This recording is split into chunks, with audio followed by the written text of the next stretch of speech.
Hello.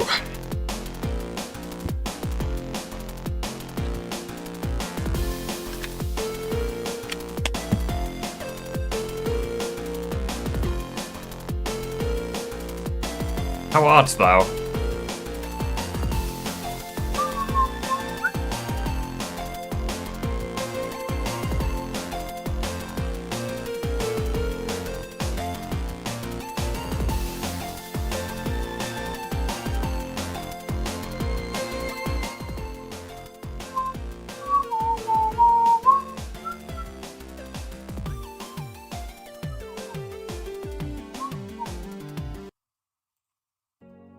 May as well get some dispatch music on.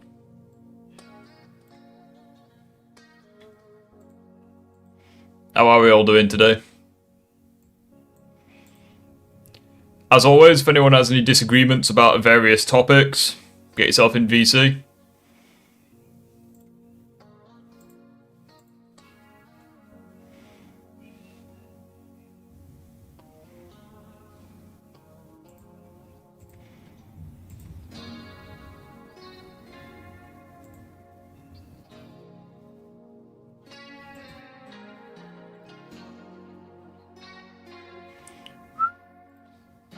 I've had better days, I'll be honest.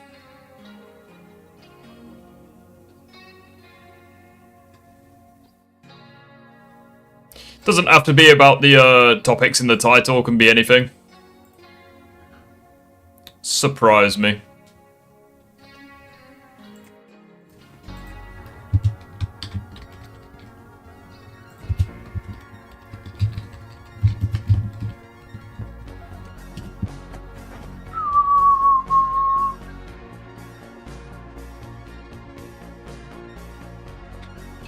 So, yep, ready whenever.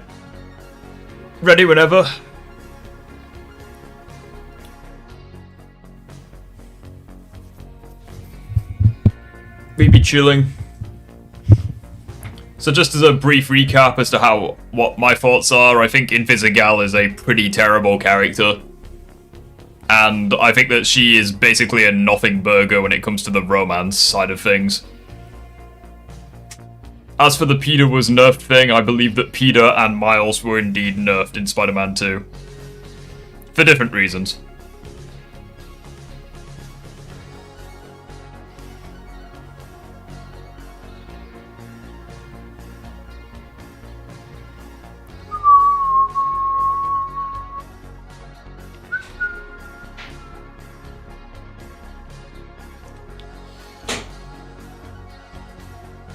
Any disagreements in chat?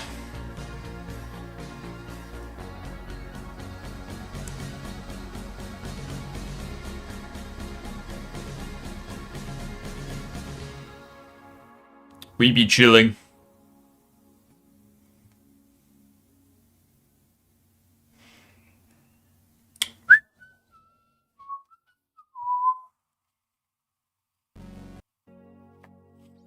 I guess in the meantime, we can just, like, watch a video on, a few, videos.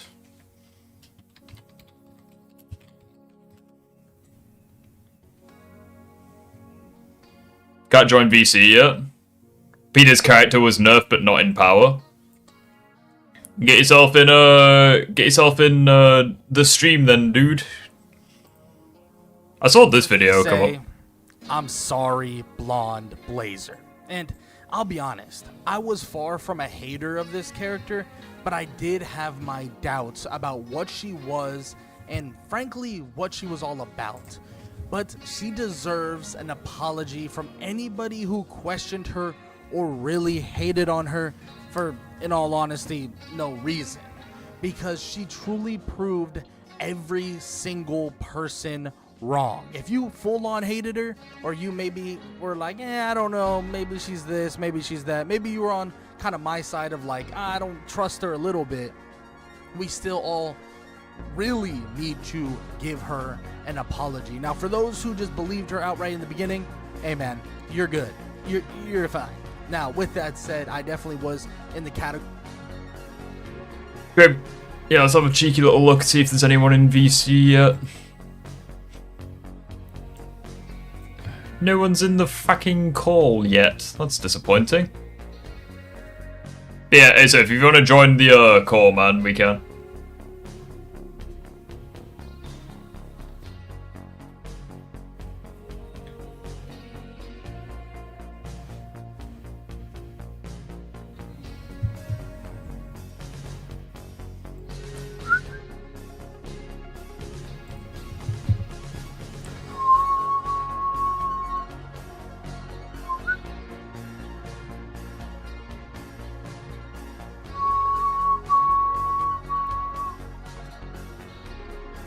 How was Craven nerfed? Yeah, that's actually a good point. Yeah, how was Craven nerfed? Blazer and Invisigal are both equally valid choices. I don't really see the appeal in Invisigal. But again, feel free to join the, feel free to join Disagreement Day. Because again, I genuinely see no reason to romance Invisigal. Like, I genuinely don't get any incentive to romance her in the game at all. As far as I'm concerned, choosing Blazer is a canon event.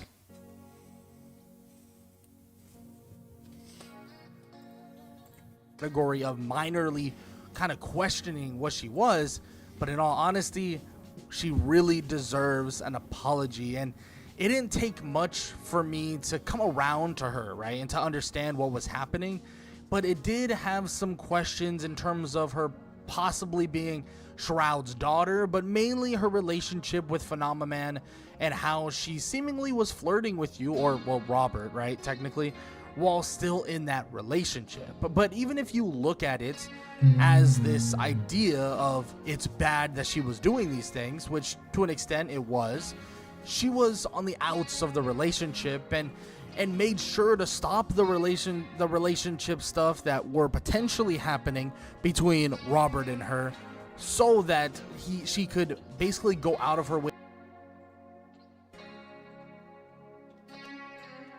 I can fix her trust. She has better personality and low-key better to vibe with. I don't see how that's an argument, personally. Because it's like, the idea of I can fix her applies to literally any Z-Team member.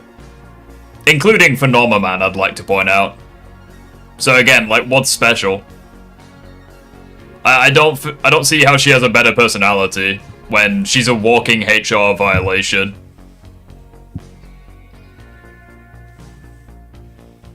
And again, like, the only good moments with Invisigal are also with the Z-Team. So it's like, again, she doesn't really stand out. The romance really made people misunderstand the point of the game. Join Disagreement Day, we can have a talk about it, man. I understand the point of the game perfectly. I feel like that's just a cop-out answer, if anything.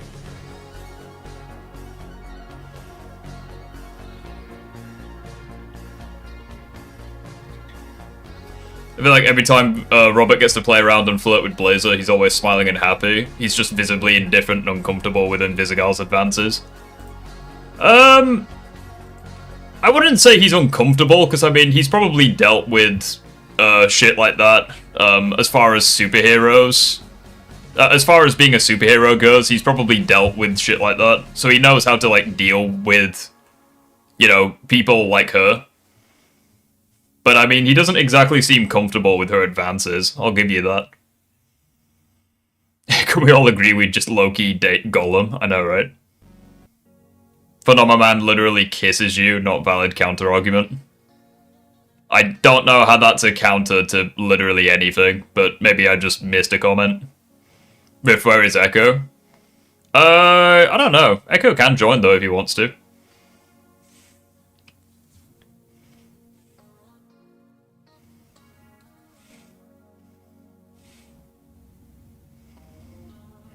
She has flaws throughout the game, she gets character development. If you hold... Yeah, exactly. You have to literally hold her hand the entire adventure for her to become at the same part that the other Z-Team members are. Which, if anything, just makes her a weaker character. It's like, okay, you basically have to, like... I don't join Disagreement Day, it's not my thing. But, I mean, you can have a chat, though, dude. You can join VC and have a chat.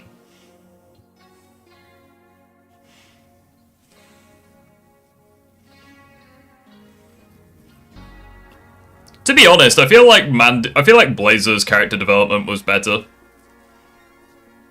Mainly because it's natural. Like, with Invisigal, it's so easy to fuck things up. It's like, Blazer gets character development basically no matter what you do.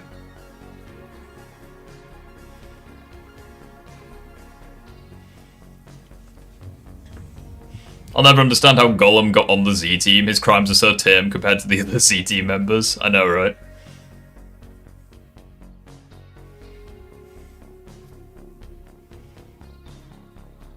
Chilly.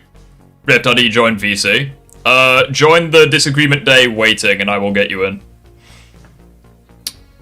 Instructions are in the description.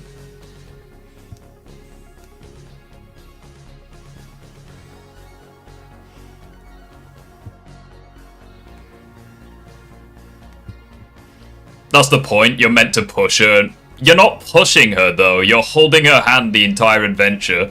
You also have to make excuses for her actions when she makes the same mistakes over and over again. Like, you basically have to deny all accountability just to push her to be a better person. I don't think that's a good sign. That just shows that they have poor agency. Like, you basically have to ignore every shitty thing she does in the story just to push her to be a hero. It's like, at that point, that's just you being ignorant of who she actually is. Gollum's crime was existing. I know, right? Malevola and Blazer all day. I know, right?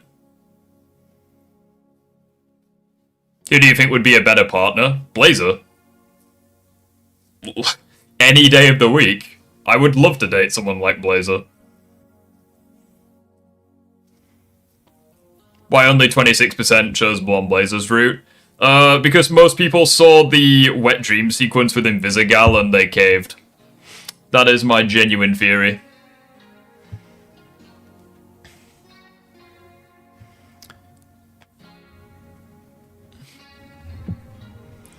Get yourself in the Disagreement Day, humans. We can have chats about stuff.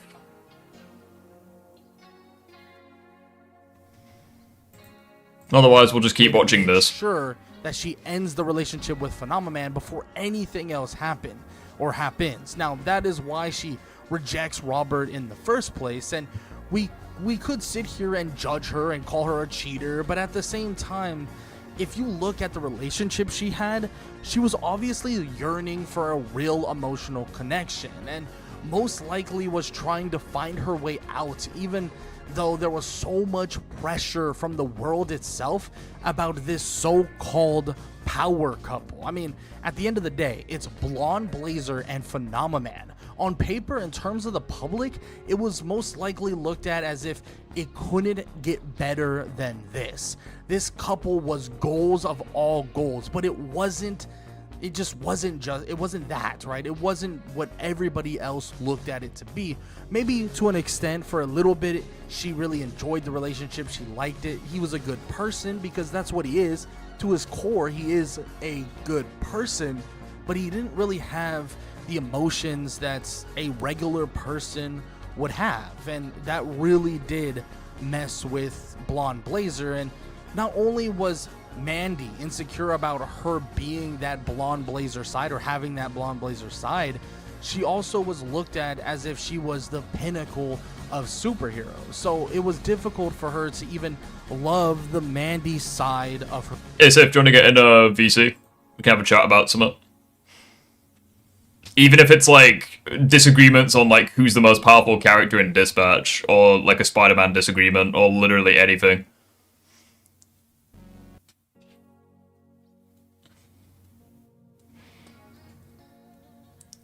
Come on, humans, don't be shy.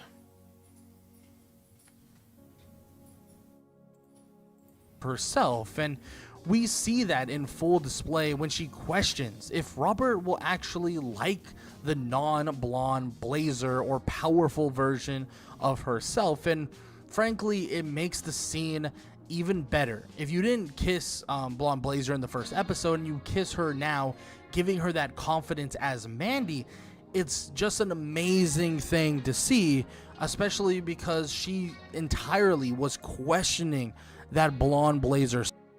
That's actually a really good That's actually a really good point, actually. If you don't kiss Blonde Blazer, but then you kiss Mandy. I might do that in future playthroughs. I mean, it makes sense for, like, a you know, 'tis what it is. Side of her, is this the real her? Is the Blonde Blazer the only version of her that she should be proud of? How can she be proud of the Mandy side of her as well? And helping her get more comfortable with that side of herself is a pretty big kind of component of what makes Blonde Blazer such an awesome character as well. Shoot, she even wants us to go on another date with you, or wants to go on another... Yeah, technically my first one was with Blazer, but it is what it is. What are some of your controversial opinions on Dispatch? That Blonde Blazer is literally, like, objectively better than Invisigal. I don't see a single reason to date Invisigal. Like, she has, like, almost no redeeming qualities next to Blazer. I genuinely don't get the hype in her. Like, not even talking about personal preferences, because it's like... personal preferences, it's like, yeah, I'd choose, like, Blazer, but also when we're talking about the characters themselves, it's like, there's genuinely nothing in the game, like, no evidence in the game that would make me actually choose Invisigal. I do not see what people... Because the arguments that people make for Invisigal, you can apply to other characters, which once again makes me ask the question, what is special about her? Because it's like, the same arguments for her you can apply to other characters. So it's like, okay, like, I'd rather choose the person who is, like, really sweet, thank you. Come on, humans, get yourself in.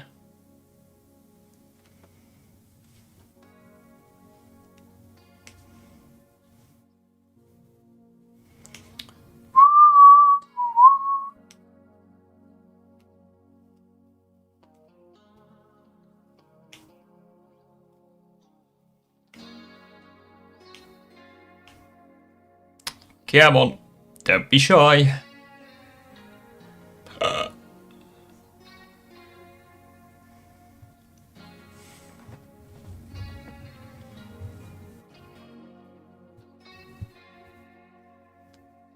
I see a sweet person behind all of Vizzy's insecurities. Really? I mean, I see a villain, to be honest. Alright, at the very least I see someone very immature. Does it have to be Dispatch Disagreements? Could be Spider-Man. Whether you think Peter was nerfed, could be anything.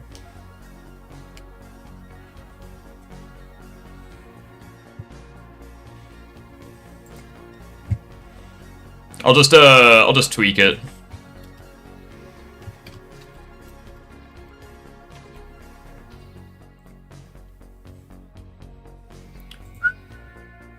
Also, can we just appreciate that this is, like, one of the best pieces of music in any video game that I've heard this year? Like, genuinely, I genuinely love this piece of music from Dispatch. It's just so hopeful. It's nice.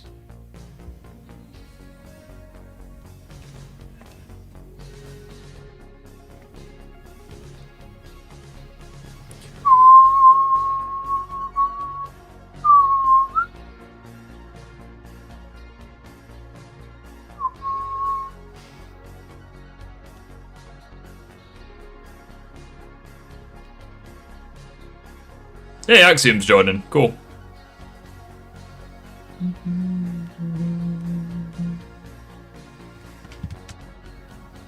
Dispatch got nominated for Best Indie Game this year. I'm very happy to hear that. I mean, the Game Awards doesn't really mean anything at the end of the day, but it is what it is. I have a sneaking suspicion in chat that this is Master M. Because I mean, he's talking about like Mario and other like dumbass shit. So yeah, he definitely. I feel like that's just a Master M alt account. It's been a while since we've had one of those, but that's what I think.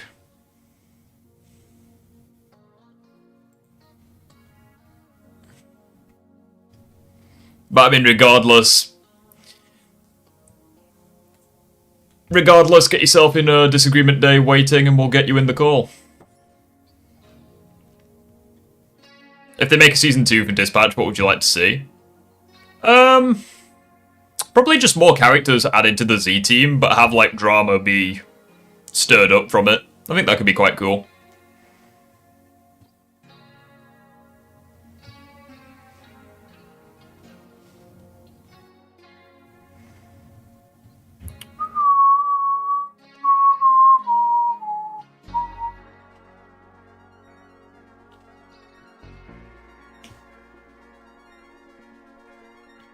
No new members, just further development.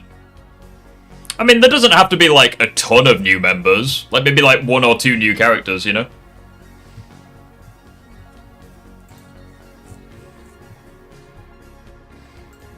Date with Robert/you, however you want to look at it. And she gives you the option to choose who you want to go out with. Do you want to go out with Mandy, or do you want to go out with Blonde Blazer? And I personally put Mandy on my second playthrough. Obviously, my first playthrough being the Invisigal route. So now, with that said, that's what I put. I put Mandy because I thought that would make her feel way more comfortable with that side of herself, right? You can tell that she's still kind of questioning what she is, what that other side is. And the fact is, you're able to make her feel more comfortable with that side of herself. But in all honesty, you just have a good opportunity to help her just accept no matter what version of her she may portray. Kind of showing her like, dude, you should be proud of both of these versions of characters. Mandy or Blonde Blazer, they are both amazing people. They are both still you. So you should not be worried about the differences and how people look at each one, right? How they look at Blonde Blazer or how they look at Mandy, and don't try to stray away from one or the other. And that's something that is really, really awesome to watch through the kind of growth of what Blonde Blazer is. But that's not it. In terms of, obviously, the prefer her as a blonde, but to each their own. I think she looks nice no matter what. I just prefer her with her hair down, that's all. For me, at least. Everything bad Invisigal does is inherently self-destructive, which makes her very clear, up to the point where she turns stuff around after the successful mission, where she takes a photo of her improvement. So when she actually started improving, I saw it as sweet, which was enough for me. I mean, that's fair. I think where she lost me was when she tried getting the Astral Pulse.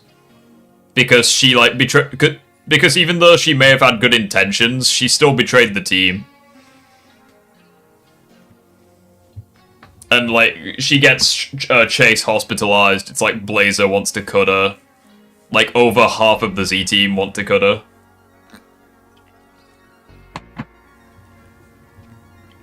It's clear that everyone was thinking about, like, the well-being of the team.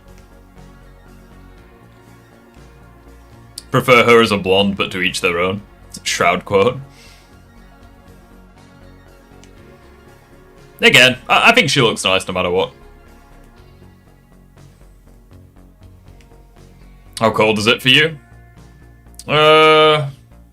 Like 1 degree? 0 degrees? Something like that. Not fun.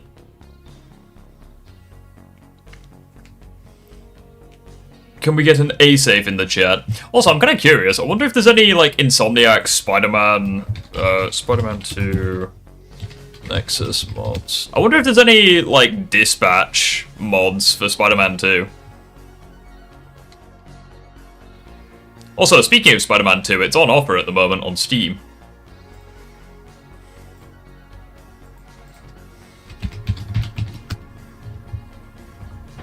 Oh, there aren't any dispatch mods for Spider-Man 2. That's a shame.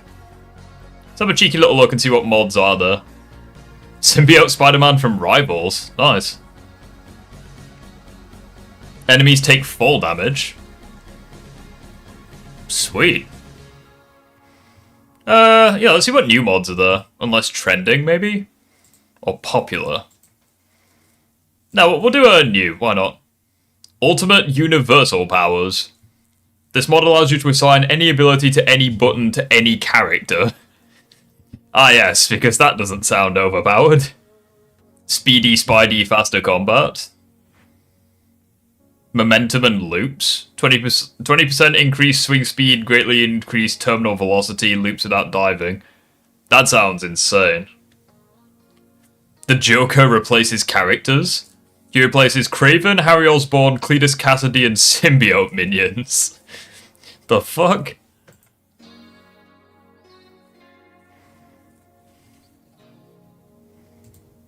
Just to quote a certain star-spangled man with a plan, I can do this all day. I guarantee you'll give up before I do. I get paid to be here. The only thing that you're paying is your precious remaining time on this planet.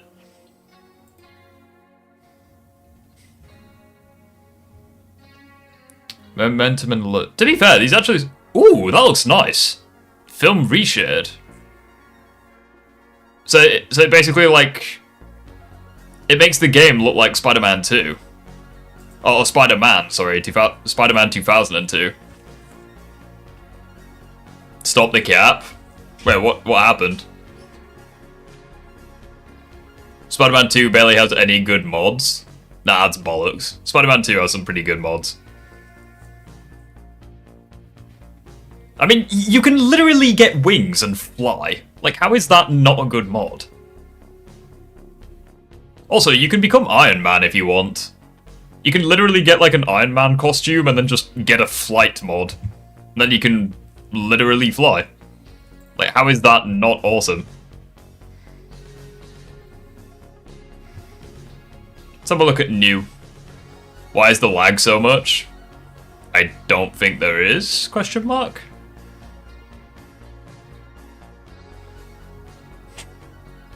Spider-Verse Advance 2.0. Looks quite nice, to be fair.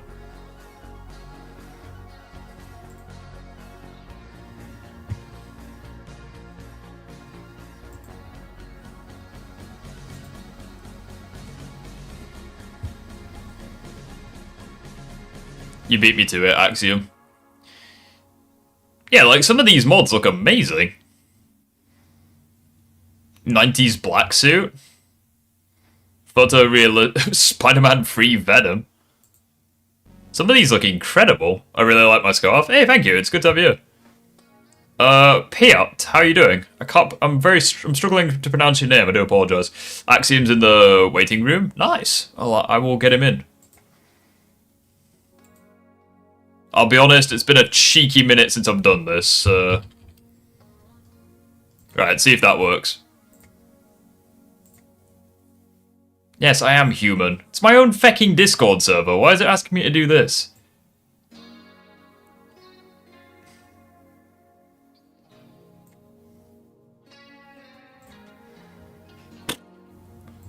Alright, fair enough.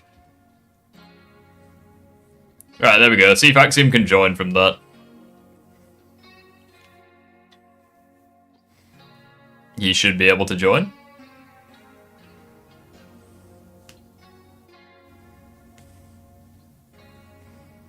I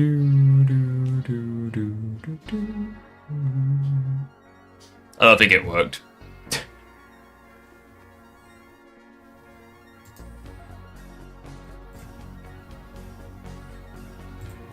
Why didn't it work? Oh, hang on, no, I can move him, can't I? I can do like I can move you into... How do I move him? There's a way of doing it, isn't there? I can't remember how to do it. I can, like, forcefully move him into... I don't know how I'd do it, though.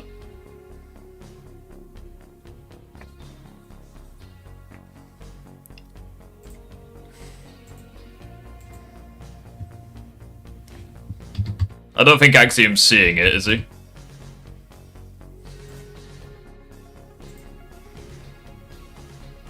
Evidently not.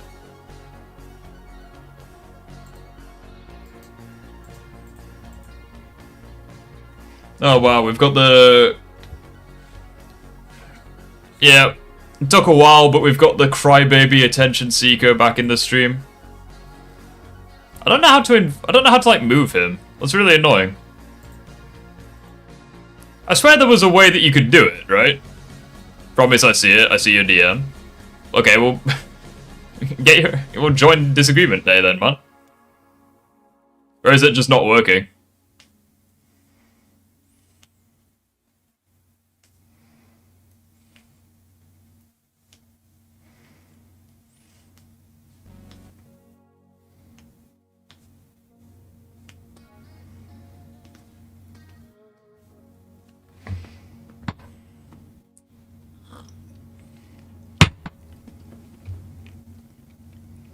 Not working, I guess. Alright, fuck it. I'll just do it. Let's do it another way.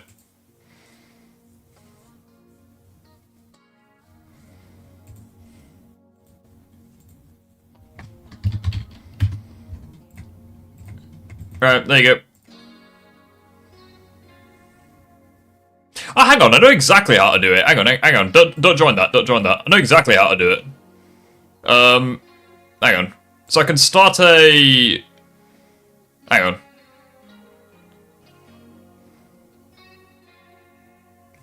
So you like start a call, right? And then I'm trying to work out how SK did it.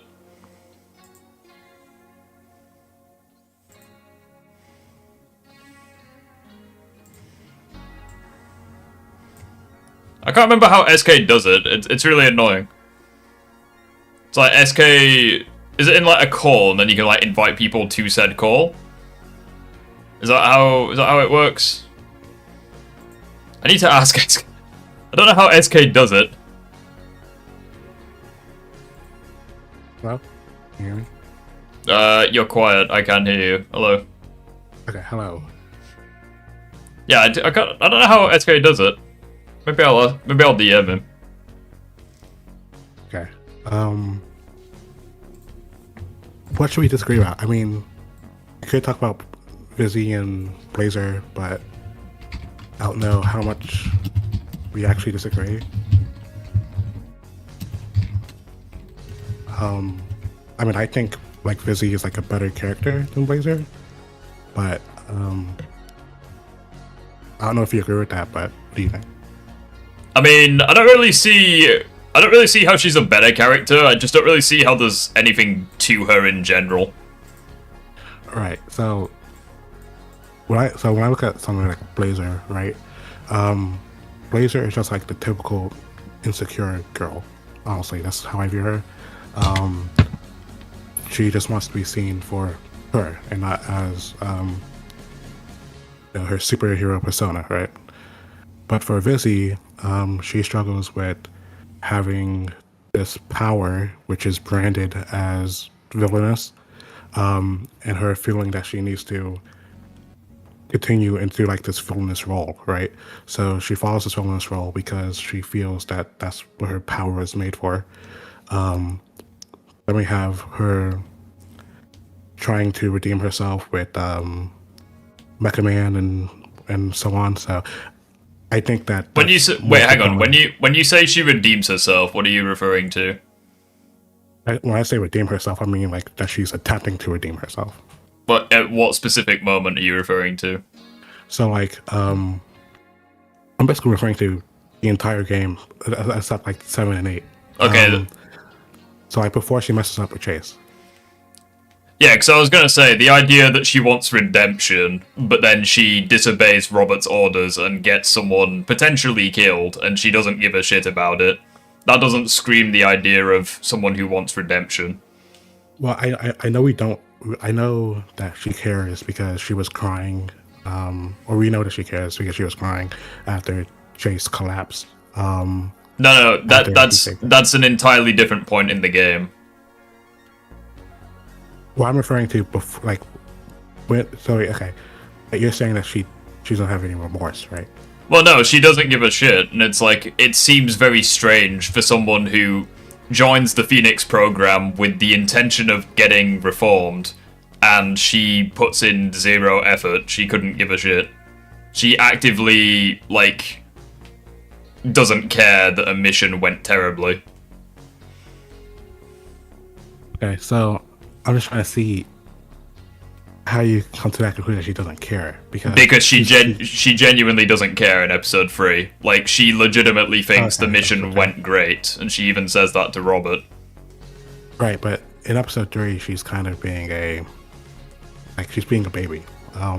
Yes, and I'm saying that, like, that's... This is before her, like...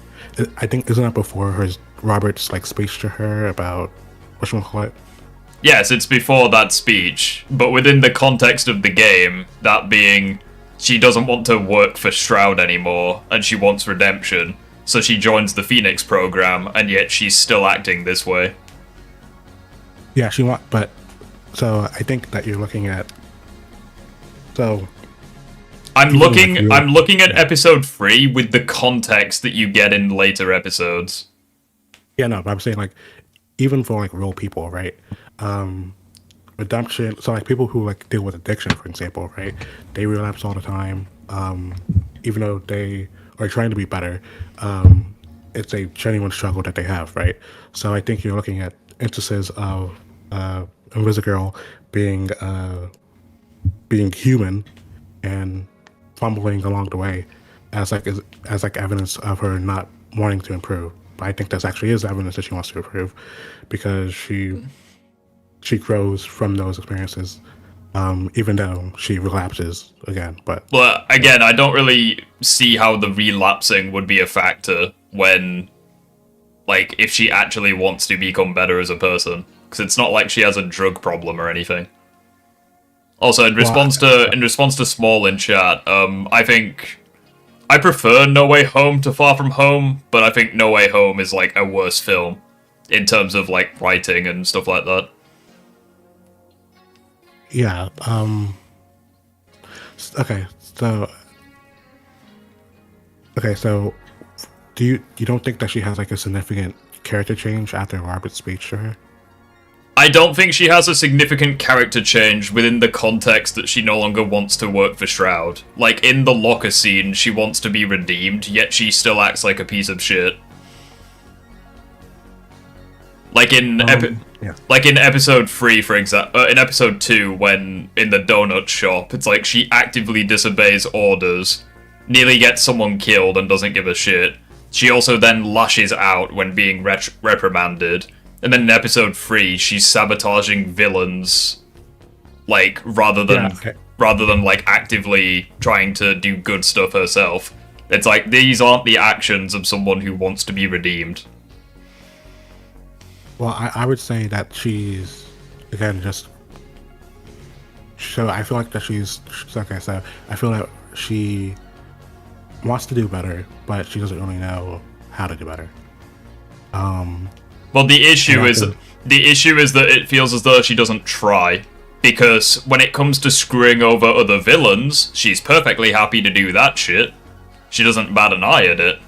But when it comes to actually doing missions... Also, you know in episode 3, like the actual dispatch gameplay, right? Yeah. She will actually... When you send her on missions, she will actively say, fuck you, I'm not doing that. And you have to send someone else. It's like, how is... It's like, she claims to be wanting to be reformed, yet she fights you every step of the way.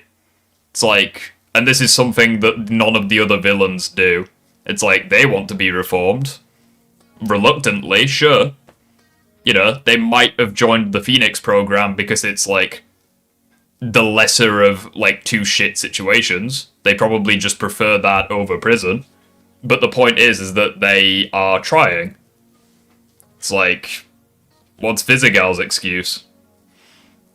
I think the main theme of the game is how people change based off of, like, your belief and motivation and how much you put into them, right? Yeah, that's perfect. Okay, that's perfectly fine. The Z team do that without any additional help from Robert. No, the entire Z team hears the speech. No, the well, no, the speech is the only thing the Z team need. Invisigal needs like loads more treatment. Well, after the speech, Invisigal, she does better, right? Even though in episode 6 she messed up, but Well, no, after the speech, she's willing to give up.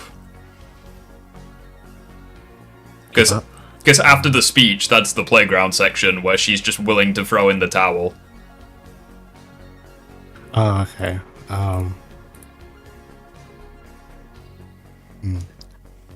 Let me look up game footage. So the start of episode 3 is when they're sabotaging each other because they know that someone's gonna get cut, which forces Robert to recall them all, and then he gives them the speech about the Phoenix program and what it represents. And later on in the evening, Visigal is like miserable. She's like actively trying to give Robert reasons to cut her from the Z team.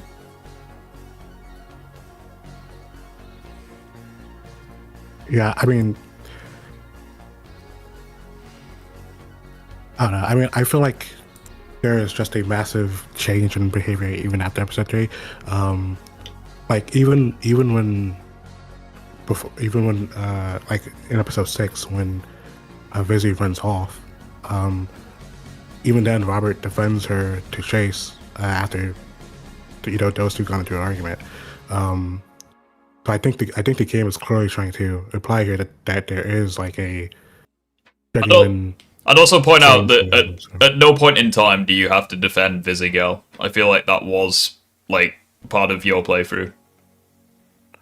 I just watched your playthrough. I literally I didn't play the game. I've only watched your playthrough. Well, that's if you watch my playthrough, that's also like part of the point because it's like with my playthrough, as Asafe pointed out, it's like I made every right decision with Invisigal except for one, and it led to her betraying everything and becoming a villain at the end. It's like, yeah, it's like that doesn't seem like the sort of person who wants to be better. So remember, I'm not saying that I think Invisigal is, let's say, better than Blazer, like as like a person or anything. I'm just saying that Invisigal is a more interesting character. And I think all these things contribute to her being an interesting character. Because I feel like if we were to have a conversation about Blazer, the conversation would be over in like 20 seconds. Because Blazer doesn't have that much depth to her character besides wanting to be seen for herself.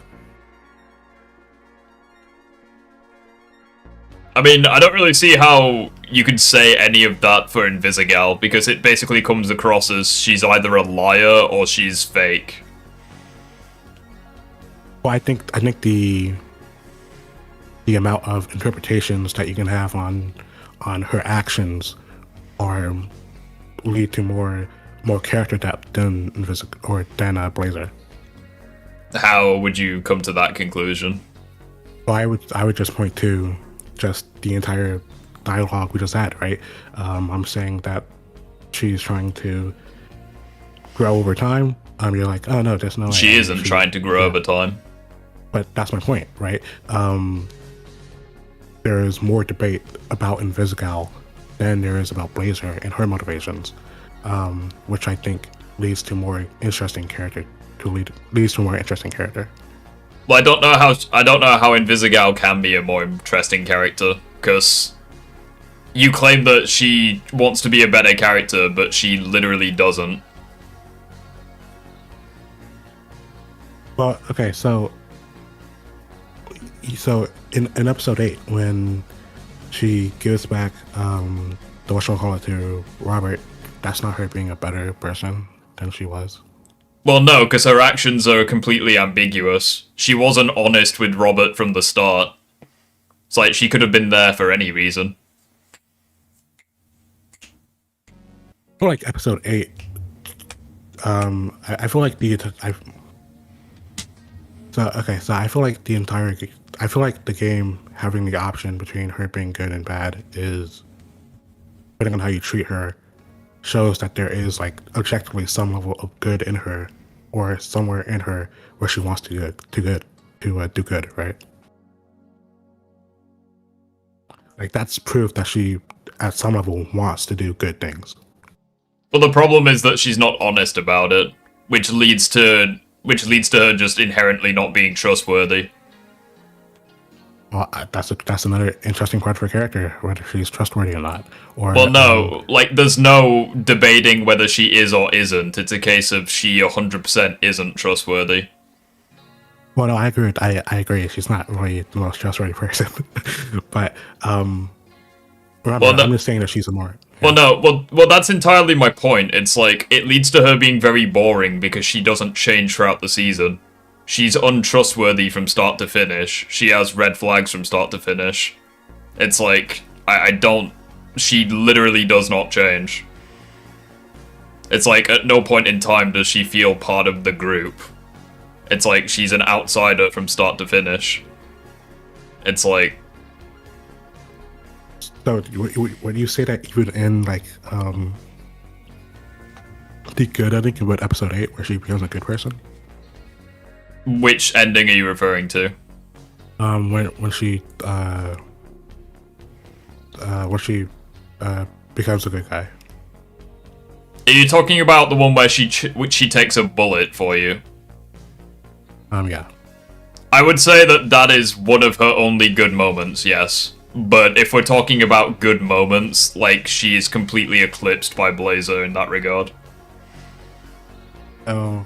And I'd also point out as well that her saving you actually isn't that impressive when you realize that Gollum did it in episode 5.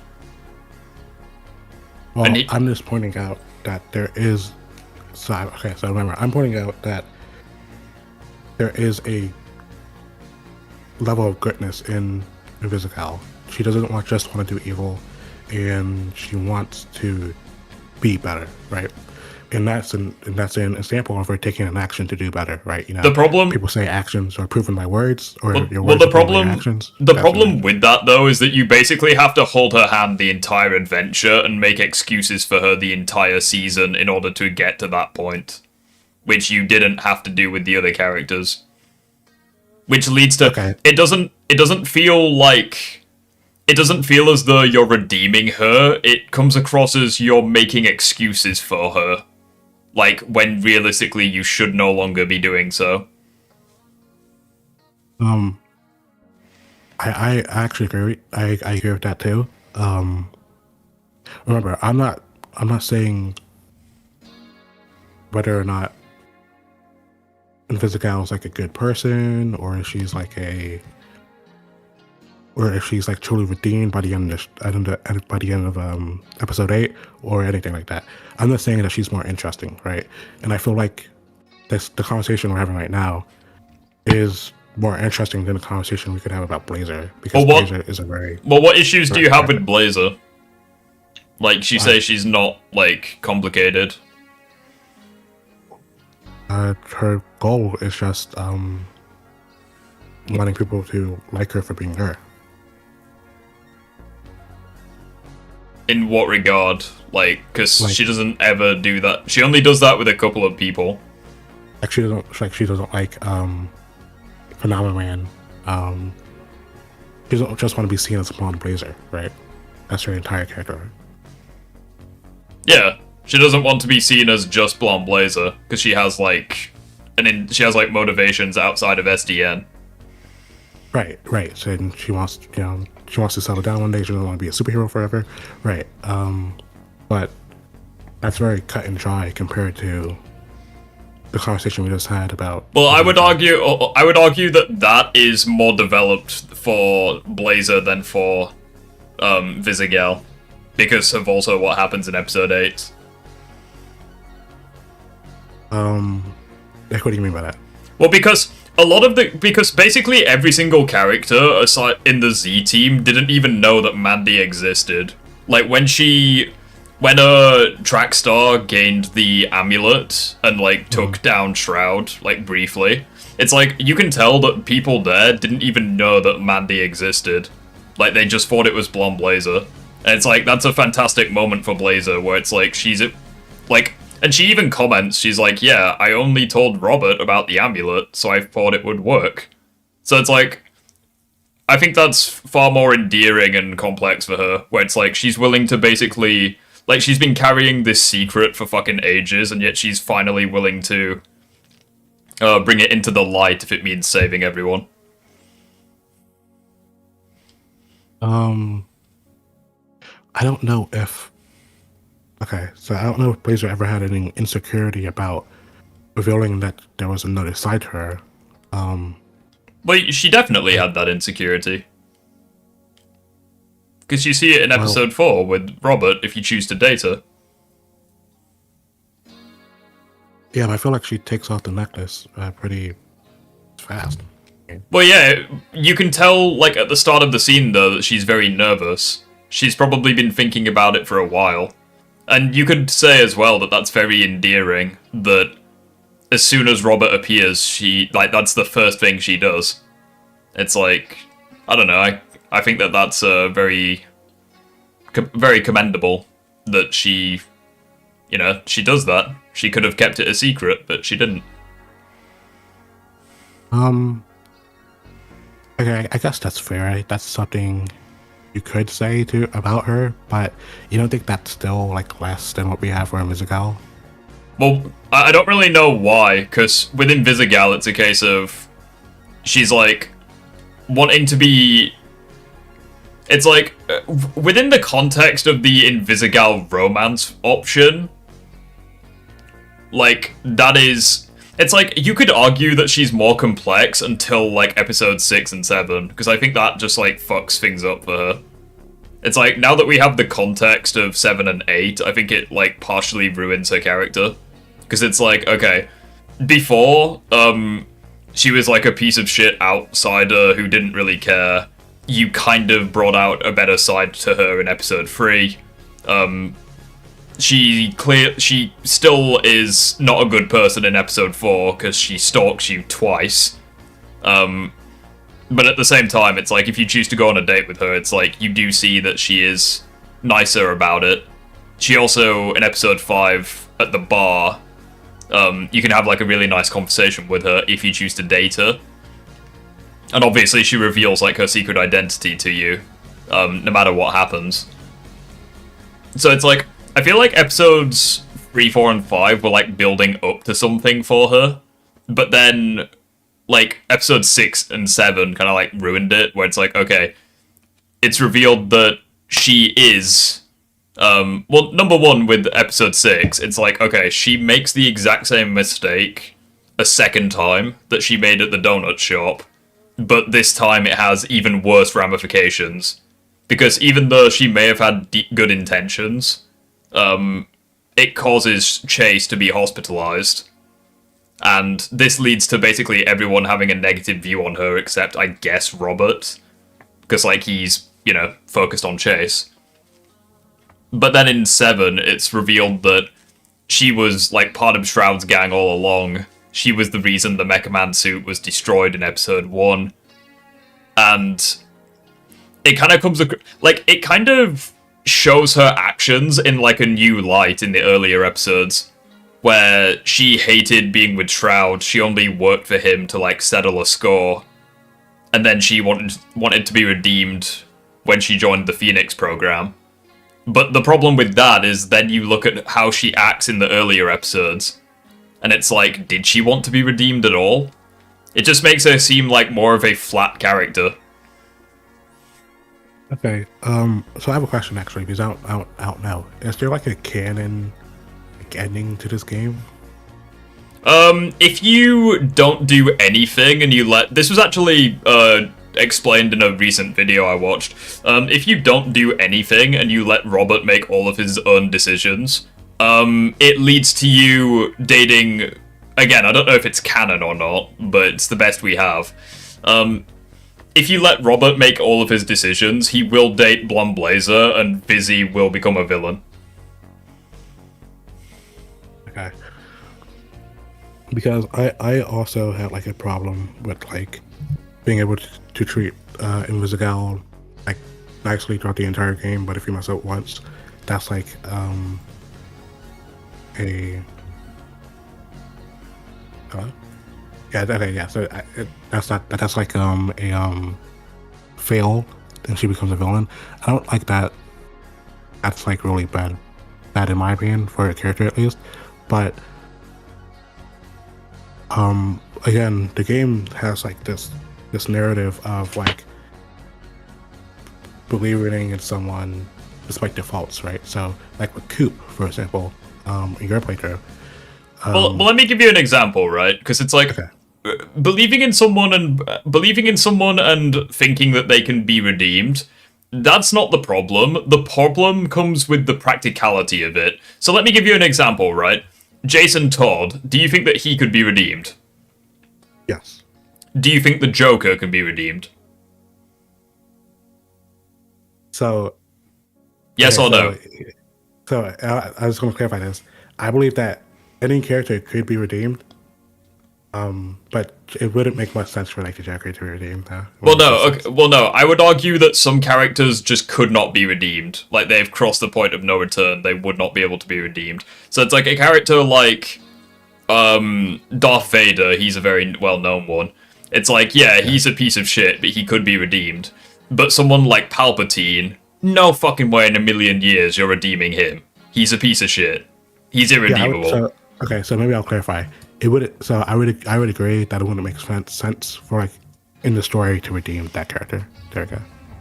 Well, no, it's like it would. The point I'm making is that it would border on character assassination for that's what I'm saying. Like, Palpatine if you were in the to. story. Yeah, so it's like It wouldn't make sense in the story. So it's like for someone like, to give an example, right? Like Malevola in the Z team, it's like she is at best like neutral to Robert in the earlier episodes, and at worst hostile if you cut Sonar from the Z team in episode 3. But as time goes on, she warms up to Robert in episodes 5 and 6, where she's a little flirty. And she also demonstrates, like, emotional maturity in episode 7, because she is one of the people that want Invisigal cut from the team. And the same can be said for Prism as well, where a similar thing happens with her. So it's like, those are characters that I would say could be redeemed, right? Because it's like, they have the agency on their own to, you know, take the path of redemption. With a little help from Robert and Blazer and, you know, the Phoenix program. But they themselves do that. But then when you look at Invisigal, it's a case of, okay, yeah, she could be redeemed, but is it, like, practical to redeem her? It's like you basically have to gloss over every decision she makes. It's like, is that healthy to do? From a from a professional standpoint. No, I completely agree. I agree to your decision, even in your playthrough, to cut her from the team. I think the game handles like redemption in like a bad way, at least for Invisigal. I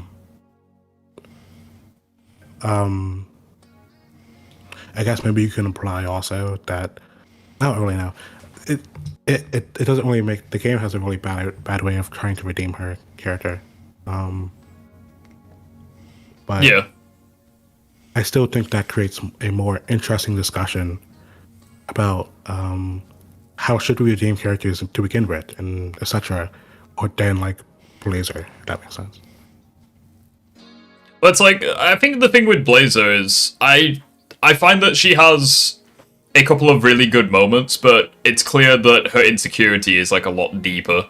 Or at the very least I find it, where it's like not where she has like an insecurity between her two personas, and also not necessarily just how characters treat her, but how the company itself treats her.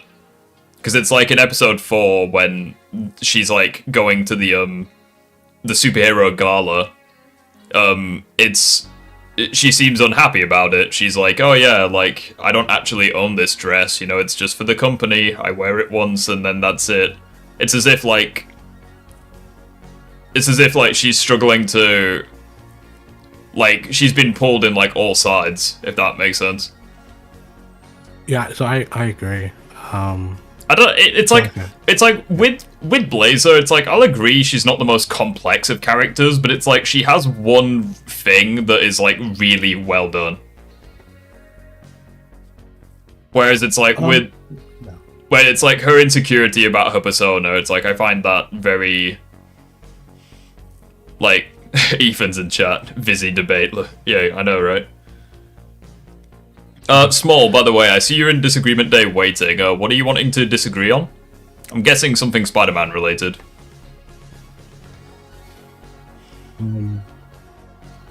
But yeah, I mean, I kind of agree. Obviously, I'm not debating which one's like a better Yeah. love interest or like a better, like which one is like a more likable character or anything like that. I just think Vizzy opens up or discussions on like how you should approach characters like Vizzy, like and stuff like that. So that's basically just my session. That's fine. That's fair. Yeah. That No Way Home is better than Far From Home.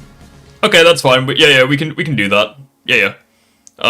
Anything else? Or are you? Is that? Yeah, I don't really have any more disagreements. Alright, gotcha. Alright. Oh, I can move people. I've worked out how you do it. Nice one. Yeah, well, it's nice chatting with you. Yeah, nice chatting with you as well, mate. Yeah, all right. I'll see you Yeah, whenever. take care. I have worked out how to move people. Ta-da! I figured it out. Oh, what's up? I figured out how to move people. I have superpowers. Yeah, how you doing, dude? Yeah, doing good. Wait, hold on. Give me a minute.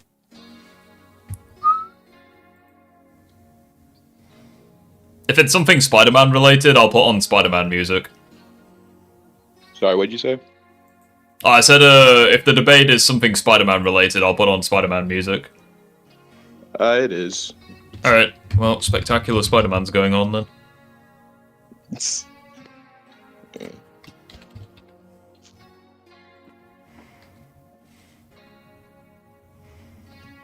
If I can fucking find it.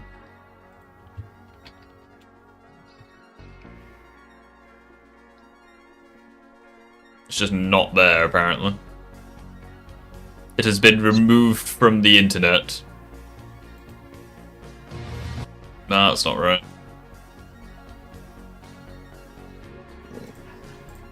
I mean, it sounds like shit, but whatever, we'll go with it. Actually, you know, we'll just do the 90s theme. Right, there we go. Yes. Right, so what was, so No Way Home's better than Far From Home, right? That was what you said? Yeah. And I think that because in No Way Home, like it finally redeemed, I think, like one of the most out of characters things for Peter, which is like him not really taking much consequences, which at the end, like you saw how he couldn't tell Mary Jane and Ned that, you know, guys, you remember me and shit and all that. Well, And, like in Far From Home, in No Way Home, like they just had him keep doing dumb shit and like letting him get away with it. Like for an example, in Far From Home, like I think that Peter, like he should have accidentally killed Brad, like on the bus thingy.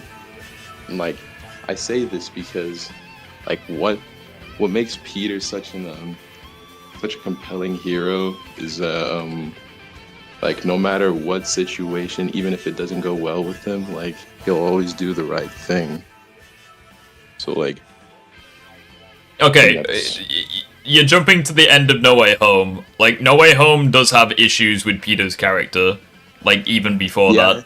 Yeah, I know that, but like I feel like though it redeems like one of the problems, quote unquote. Well, it's like, well, let's talk about the problems themselves, right? Because it's like, Peter acts like a dumbass in Far From Home. Yeah. In No Way Home, I would argue it's even worse. Yeah, like almost accidentally killing Brad, giving the glasses to Mysterio. No. I mean, like, oh, that's fine, but in No Way Home, what he does is, like, way worse. That's what I mean.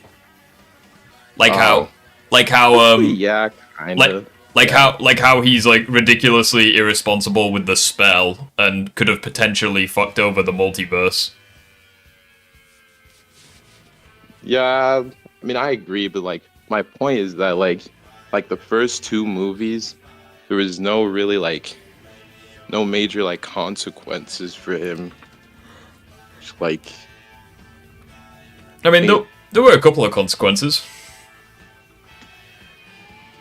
Like in Far From Home, he gets his identity revealed.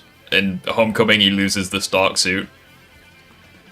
well, like the thing is, like, even after like No Way Home, like the beginning, like he's still acting like a dumbass. He's not more like more cautious. Which film's this? Sorry. What? Which film was this? Was this No Way Home or Far From Home? I'm talking about No Way Home, like how he messed up the spell. Like literally all he had to do was say, "Yo, Strange, like I need these people to still know I'm Peter." And then movie's over. Like, Well, yeah, like that's what I mean. Like he's an idiot. And I'd also it also like goes deeper than that. So it's like it's in that same scene. It's revealed that Peter didn't even try to sort out his problems himself. Like he just immediately went to Doctor Strange. You also have at the Feast Center with Norman Osborn. Like Peter like instantly gets rid of all responsibility. Like he doesn't want to deal with Norman at all. He's even he like, just lets it's them not my die. problem. Yeah. Which is perfectly fine for, like, an early Spider-Man who's, like, not learnt the whole, with great power, great responsibility. Like, it's perfectly fine if that was the case.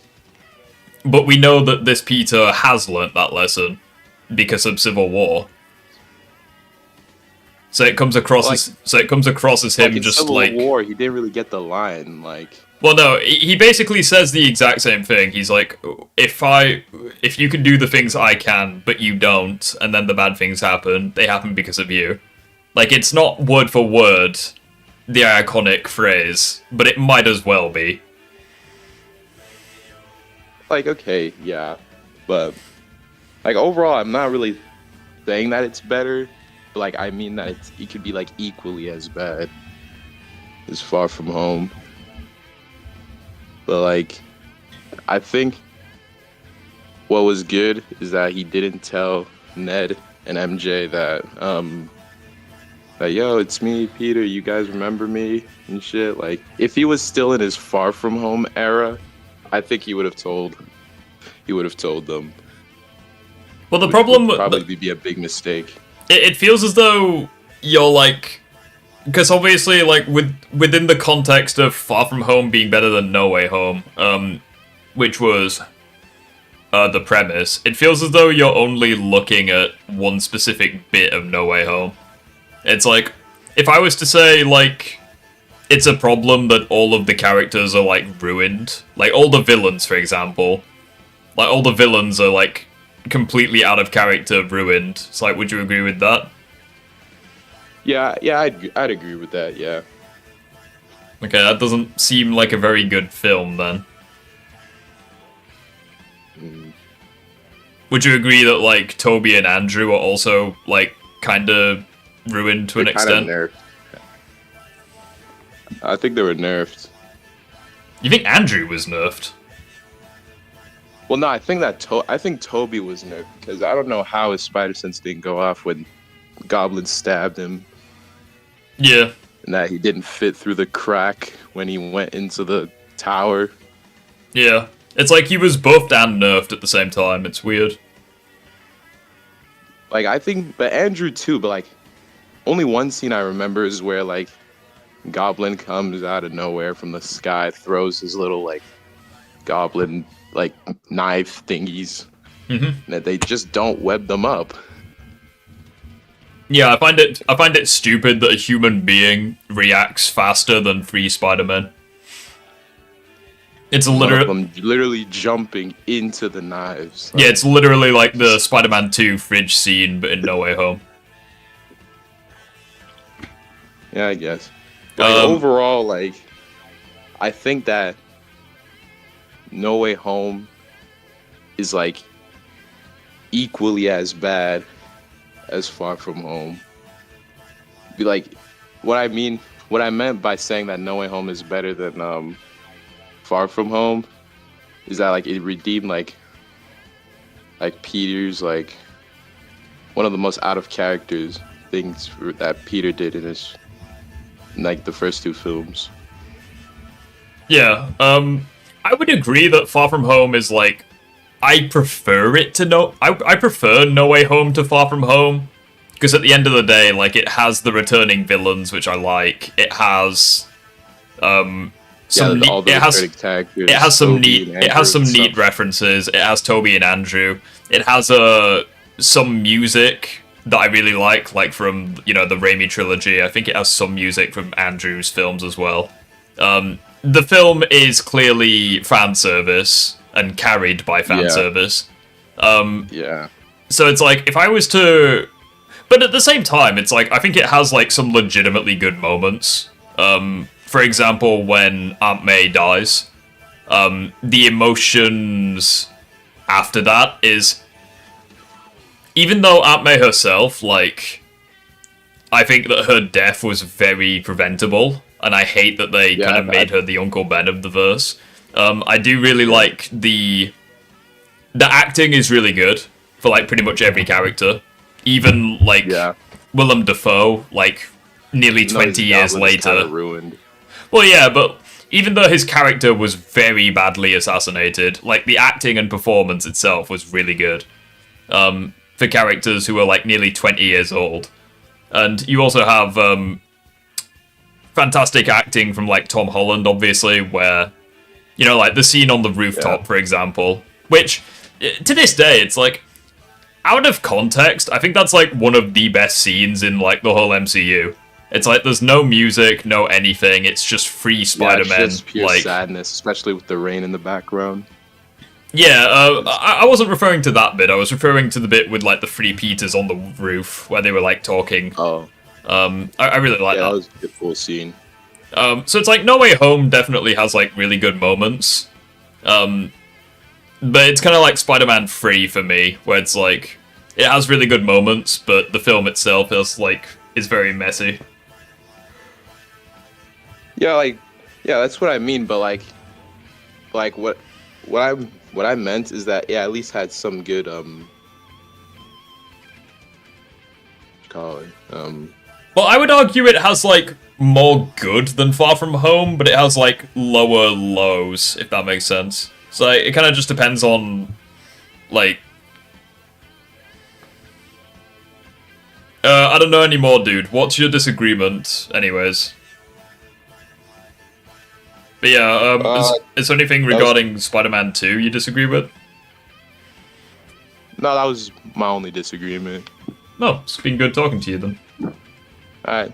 Catch you later, dude. Yep, take care. Yep.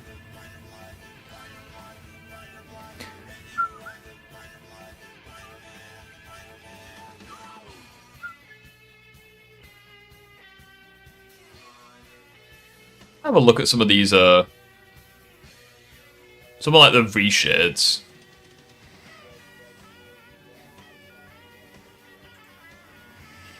I'm gonna say, some of these reshades look decent.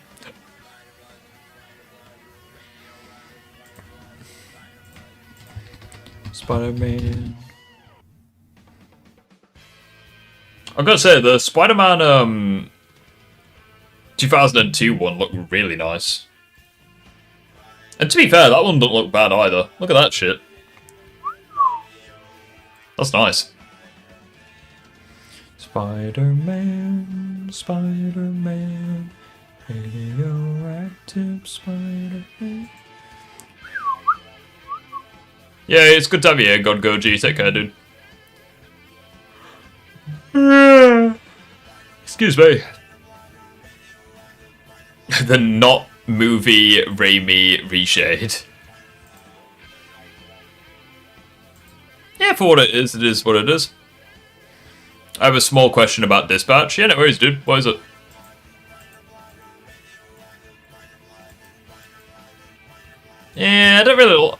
it just seems like a desaturation. I'm not really vibing with that one. Ooh. First time in Disagreement Day flushed face. Hey, Small, thank you for the $2. It means a lot, man. I appreciate the donation. Thank you very much. Oh, that's very nice. I mean, it's basically just saturated, but, like, that shot especially, like, that looks quite nice. I really love the black and red suit. It's nice. Very, very nice. Oh, where's the, 2002 one? Spider-Man 2 2004 reshade?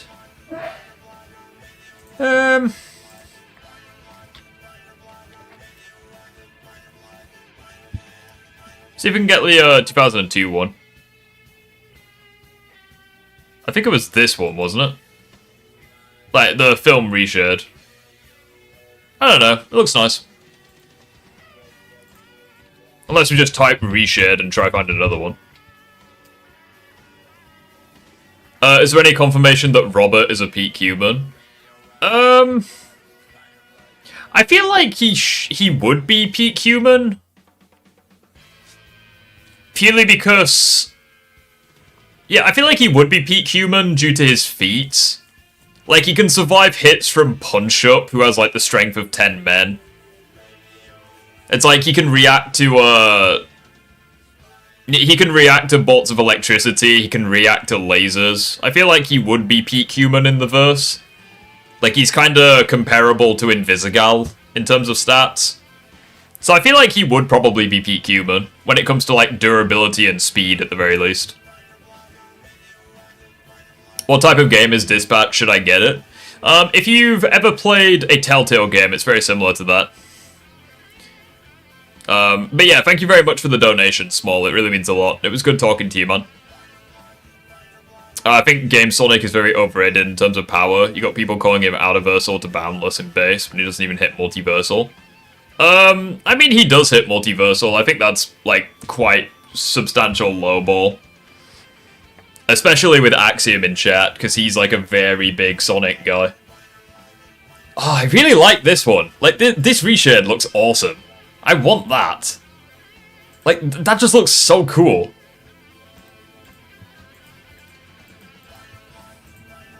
Then again, it would be quite nice to get, like, a Spider-Man Remastered reshade.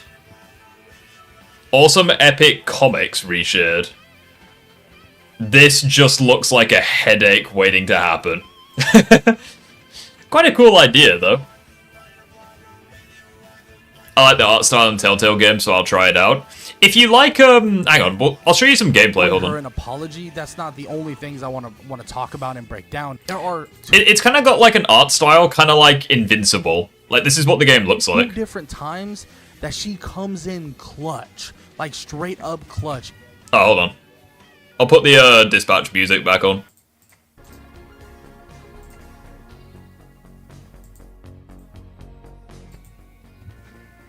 There we go. Even if you aren't actually romancing her. And the first one is when Shroud captures you. Yeah, Shroud captures you, and she comes to the rescue, giving us the most Okay, Riley, that is massive downplay of Sonic. I'm gonna be completely honest. Like, I feel like that's I feel like that's downplay to the point of being dishonest. I'm gonna be completely honest with you, dude. Planet level game Sonic. Really? Fucking movie Sonic you can get to planetary. Like, that is insane. I like this cool art. Yeah, the art style for Dispatch is amazing. Who do you think would win, Toby's Peter or PS5 Peter? I actually kinda want to do a video on that, like Toby's Peter versus PS5 Peter. Likewise, I wanted to do a video of, like, the No Way Home trio versus the Insomniac, like, Peter and Miles. I wanted to do a video on that at some point. Hey, Roblox, how you doing? Good. How you doing? The downplay from Riley, I know, right?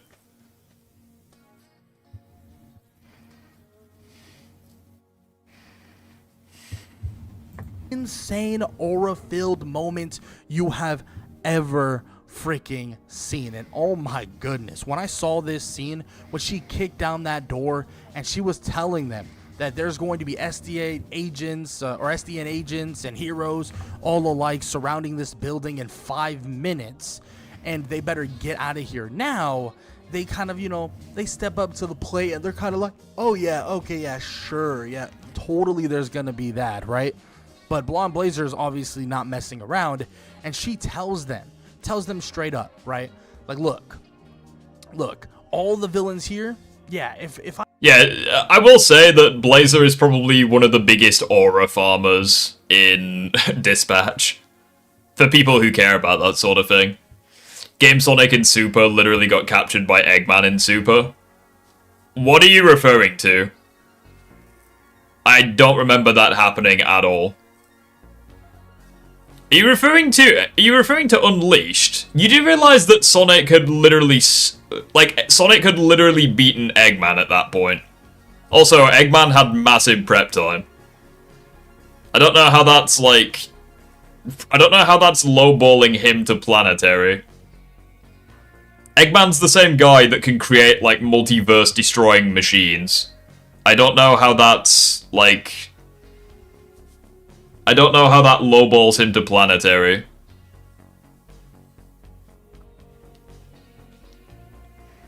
Game Sonic was in Super and got captured by Eggman. He can't be that strong if he can get caught.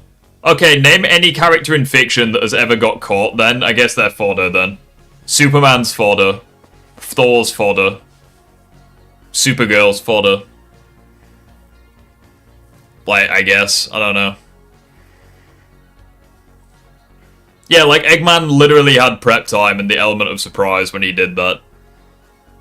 And that's also a character flaw of Sonic, that he does underestimate Eggman.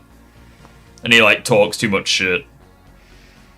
I don't know how that lowballs him to planetary at all. If I fight, there's a good chance that I fall, right? That I'm gonna fall because there's so many of you and I'll eventually get overwhelmed. But I'm gonna take out half of you guys. I'm going to make sure. Yeah, fucking Thanos. Yeah, he's fodder as well. Yeah, take care, Small. It's good to have you here. Do you think any of the Spider-Men could solo Dispatch? I want to do a video on Insomniac Spider-Man versus Dispatch. That's in the works. I also want to do, Arkham Batman versus, Dispatch. Because, again, I really like Dispatch. I don't know if the verse has that impressive power scaling. It's got pretty good speed metas. There's pretty good speed for Dispatch. Pretty much every character is, relativistic or speed of light. How do I join Q?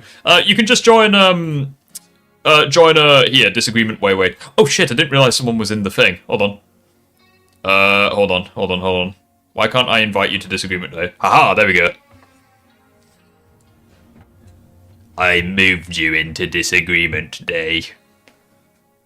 What is your disagreement and tell me why?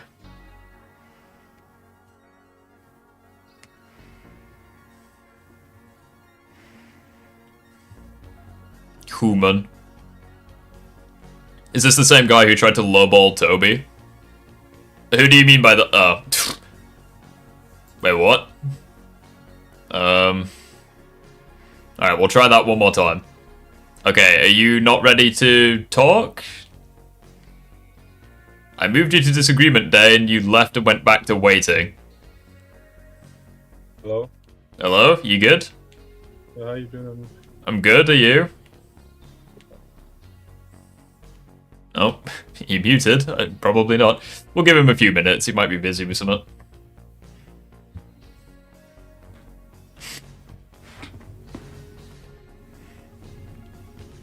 Yeah, so how you join Q is you just join this one here. Disagreement Day waiting. I might rename it to Q if it's easier. If Eggman caught Supersonic with regular technology. That's not regular technology, right? You do realize. This is the same technology that can, drain the Chaos Emeralds of their power. It's clearly not regular tech. This is the same technology that one-shot the Earth. Into 7 different pieces. It's clearly not regular tech. Oh. Okay, so What how is you your doing? disagreement, and tell me why? I actually have like two things that are Ooh. hot takes, but I don't know if you like disagree with them because you've not made like a direct statement about them in your videos. So Okay. one of them's about Dispatch and the other's about Sonic 3, the movie recently. Ooh. Sonic 3 disagreement. That is interesting. Go on. So with Dispatch, I think that sparing Shroud is objectively the correct choice. Okay. Because the entire game is about working with villains to redeem their past. So it would be thematically weird to end a game like that by executing a villain. That is actually interesting. I've not thought about that. Chat, what do you think about that? Also, there's the whole thing with how like I don't remember the episode, but Robert was discussing this with Chase, and then you have the dialogue option whether to say if you're going to do it, and then Yeah, I think Chase was that's either the start of episode. I know exactly what you're talking about. I think it's the start of episode 5. I want to say. yeah. No, it's not episode 5. That's bullshit. It's earlier than that. It's because episode 5 is when Blonde Blazer talks to you in the room. Fuck, what was it? It was either 3 or 4. I'm pretty certain. I want to say. Yeah, it's YouTube on another tab right now. I'm looking. Yeah, it's episode 3 or 4. I know exactly what it's when he's repairing the Mecha Man suit, isn't it? And like Chase is talking to him. Yeah. Yeah, it's 3 or 4. Because I think what's interesting though, whether obviously with a protagonist like Robert, it's difficult to analyze because it's a different, playthrough with each time. Yeah. But because me personally, I wouldn't kill Shroud, but I was wondering if Robert would do that, like how he felt about his dad. He is a very like genuine, like good person, but at the same time, the opening scene, I like the opening scene where he's like interrogating the goon, and he's like gonna push him off, like the thing, because it does set up like the moral like range of this guy. Like, he's not like completely infallible, even though he's not necessarily doing anything bad, but it does open the door, so like he could end the game by killing someone. So I'll just voice what I think. So I think I would be completely understandable if Robert did kill Shroud, because at the end of the day, it's like Shroud killed his dad. Shroud nearly killed Invisigal if you like romance her. He nearly kills Blazer if you romance her. He threatens beef for the astral pulse. So it's like I feel like there is enough evidence to suggest that like killing Shroud would be justifiable. The problem is the repercussions, because if you do kill Shroud, you get suspended from SDN by Blonde Blazer, where Mandy like has a talk with you and she's like, yeah, we need to suspend you. So it's like I feel like that's kind of like a short-term win, but a long-term loss, because it's like Robert was the reason the Z Team and the Phoenix program was successful. So it's like without him, it's like I don't know, and it also just kind of spits in the face of the entire point in the game, where it's like Blonde Blazer and Chase, like they did so much for you to like better your life. And then you do something that forces them to get rid of you. It's like, I don't know. Yeah. I don't really like that. So I would agree. I feel like that is the objectively better. Because at the end of the day as well, it's like if you spare Shroud, that means that Invisigal took a bullet for you. So it means that you can redeem her. And you can also romance whoever you like. So, yeah, I guess that would be objectively the best ending. Yeah, I'd agree with that. Yeah, I'm just talking from, like, narratively, thematically point of view. Obviously, yeah, I completely agree. It's not out of... I don't think it's a completely, like, bad writing. I feel like... Shroud, it's not like that, it's just... I feel like most people did spare Shroud as well. I think most people did... Yeah, One thing I did say, I do really like the cutscene where you'd kill him though, like Invincible versus Angstrom. I thought that was really cool. I gotcha. Still, like beating him like to death, like that was. I just wouldn't, you know. Yeah, that's fair. I'll just keep up with chat and then I'll hear your other point. Isn't Shroud one of the irredeemable villains? Like, the game is about redeeming villains, but Shroud's crimes are more like the entire Z-Team combined. I mean, see, like, that's the thing. It's like, I think it's justifiable for Robert to kill him, but I don't think the repercussions are worth it. It's like him getting cut from the Z-Team. And also, I think it would be very hypocritical for Robert to do that, because, like, the Z-Team wanted Invisigal gone for far less. So, like, it would be kind of hypocritical for Robert to commit a worse crime to get a lesser sentence, if that makes sense. Yeah, for But yeah, I'll keep up with chat. I think Shima versus Evolved Godzilla isn't very close, since Shima slammed it. Yeah, I think it's confirmed in the novelization that it's like a 50-50 between who would win between the two. But, yeah, I think Shima would probably beat Godzilla more times than not. I don't remember JXK, but isn't like Shimu like a actual deity, like full on like Something like that, yeah. She's like way more powerful than Godzilla in base. He needs the like the evolved amp to like actually stand up to her. The sheer size was like scary. I remember. Yeah, she's massive. She's on all fours and she's like height wise, like facing Godzilla, and like she was just like half of the city is just covered by her body. It was. I'm fairly certain she's twice as long as Godzilla is tall. I'm fairly certain. Yeah. Like, it's mental how big Shimo is. Riley, Rift, have you ever considered that maybe Supersonic might trash talk against other fictional characters for too long and get caught off guard? Well, the issue with that is that in that specific scene you're referring to, Supersonic already did win from his perspective. So, I don't know how that's an argument. And also, Eggman literally had prep time against Supersonic, as well as the element of surprise. Yeah, so I don't know if Supersonic's powers ever been like drained in that way specifically from Eggman before, like before Unleashed. No, I think it's just that one specific thing. Yeah. But even Ghidorah is small compared to Shima. I know, right? Yeah, what was your second disagreement about Sonic 3? I'm very interested about that. Oh, I'm a shadow glazer, and I have a very oh dear, I already know where this is going.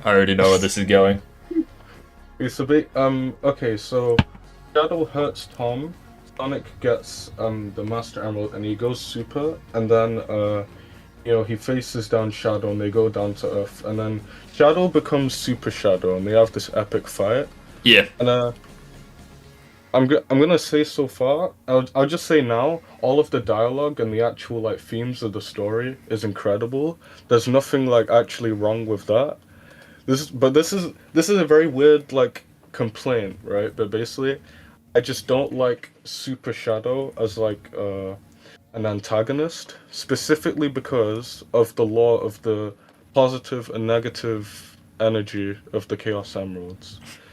I didn't like it, and basically, with the Sonic Adventure games, you had Perfect Chaos and the Bio Lizard, which like basically represented the negative energy, and the super form is like only appears when the character arc is complete, like with Shadow. Basically. So the issue with that is I don't think the films ever establish that that's how it works, like within the films universe. Right. So it's like, it's not a case of positive and negative energy, it's just a case of, well, it's just energy, I guess. Because it's like, because obviously, like, Eggman in the second film, like, he can just use the Master Emerald, and there's no issues with it. I thought the whole point of that in Sonic 2 was where he used the entire Emerald as one because he's, like, individualistic and his ego, whereas Sonic used the power of his friends so they were, like, divided or something. But I think I'm reading into it too much. I think that's... I don't think you're entirely wrong with that.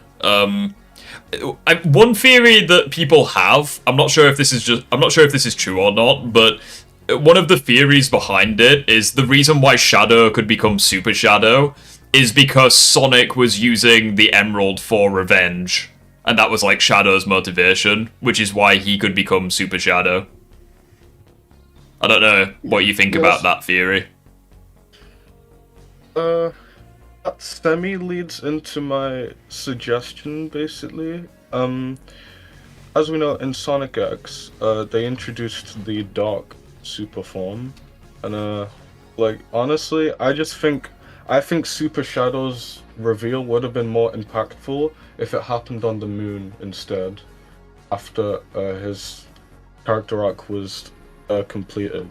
Because when you see Super Shadow in the movie, the score is all scary, and you're supposed to feel a kind of dread. Yeah. And I don't. And like I said, this is a nitpick because like the actual like writing and the dialogue and stuff was all amazing. But I just wish like that, because you have the idea where it's like I can see where some people might disagree, where it's like making him black and purple while he's evil is simplistic, and then making him gold while he's good is like again simplistic, and that it gives more depth to the super forms if you can be both like. Well, I think the problem with that is Shadow's base form, because it's like obviously Shadow can be black and red while still good, so it's like I think that's just like looking too deeply into it. I think the thing with the films is that they don't follow the law of like other adaptations, so like the whole positive negative energy, that's not a thing in the films. So like for example, when Shadow first becomes Super Shadow, you are supposed to feel, oh shit, because it's like, Sonic has lost every fight against Shadow. He had one advantage, that being his super form, and now Shadow has more than evened the playing field. So, yes, you are supposed to feel like shit. Because it's like, Sonic's lost every fight, stands to reason he's gonna lose this one. So, it raises, like, the stakes. Which, if anything, I feel like it makes the second transformation on the moon more impactful, because like that takes place like after Shadow's like realization. I guess so. So it's like I see where you're coming from, but I think the problem with what you're saying is you're looking too deeply into it, because you're like applying the rules from other adaptations to it, and then just creating problems from that. But it's like, you even said yourself, it's like, you like the film as it is. So I think you should just, like, leave it as it is, if that makes sense. Yeah. If I had, like, an actual writing problem, like, with the script and the characters, then I would fight harder for it, I guess. But to be honest, I'm just disguising my want for a cool Dark Shadow form while trying to dress it up as a legitimate, like, complaint. But still, like I said, like, everything about the fight is perfect, I think. Yeah, it's a really cool fight scene, I will say. In response to Riley in chat, I've not seen any evidence from you to suggest that Game Sonic is planetary. Like, I don't know. I think you're gonna have to do a bit better than that, my friend. Especially since Eggman, like, even at the point of Unleashed, it's like, in both Sonic Rush games, he's created, like, casual, universal levels of machinery. With, like, the Egg Wizard and the Egg Salamander. So it's like, even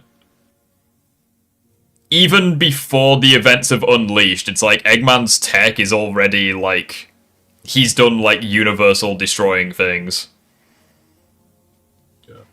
So I don't know how Eggman's tech neutralizing Supersonic suddenly is like planetary. Like, I don't know where that came from, my guy. I have a question about Sonic and yeah, what's up? basically.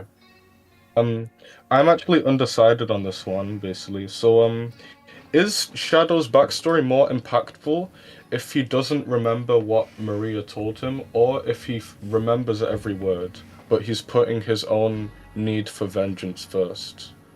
I think it works better if he does remember, because it's like it's kind of like, I think it's more fascinating, the idea that he knew all along what her intentions were, but because of like the 50 years in cryogenics, it like his own torment, his own suffering just kind of like blurred it a little bit.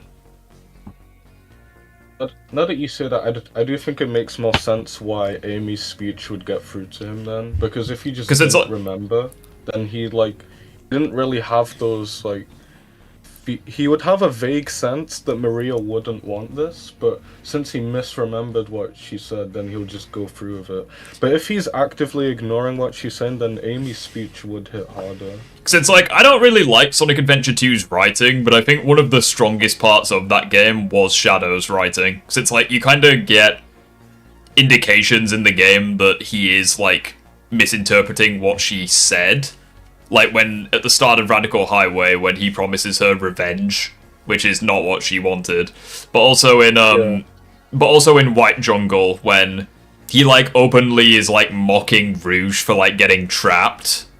And then he has a flashback from Maria. He doesn't even remember what she said in that scene. He just sees Maria and he's like, shit, I need to go save Rouge.